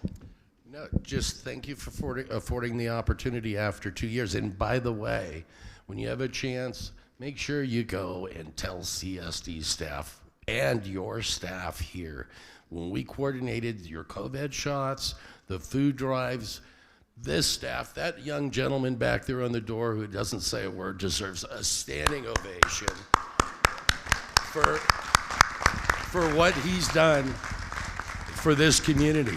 You really have some amazing people that are in here, whether it was the mask drives, the sewing club that got together, working that your management here is amazing, and you're blessed to have them, and this is a great community.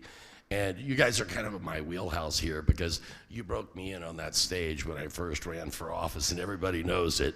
It was pretty wicked, but you know what? We've accomplished a lot in this city, and there's a lot more to come, and this is a great place to live. So thank you. I appreciate you. I want to thank you very much for coming out this afternoon for my first town hall meeting, and hopefully over the course of the next 3 years that I will do this annually. And like Kim said, our team, they are rock stars. There is no way that I could be successful without their knowledge, their guidance, and their support. And more importantly, the partnership that I have with you. And please remember that it's very important for me to stay connected with you. So if you need me for anything, there's going to be a slide that's going to give you the information how you can contact me. And thank you. Enjoy the rest of your day, and God bless.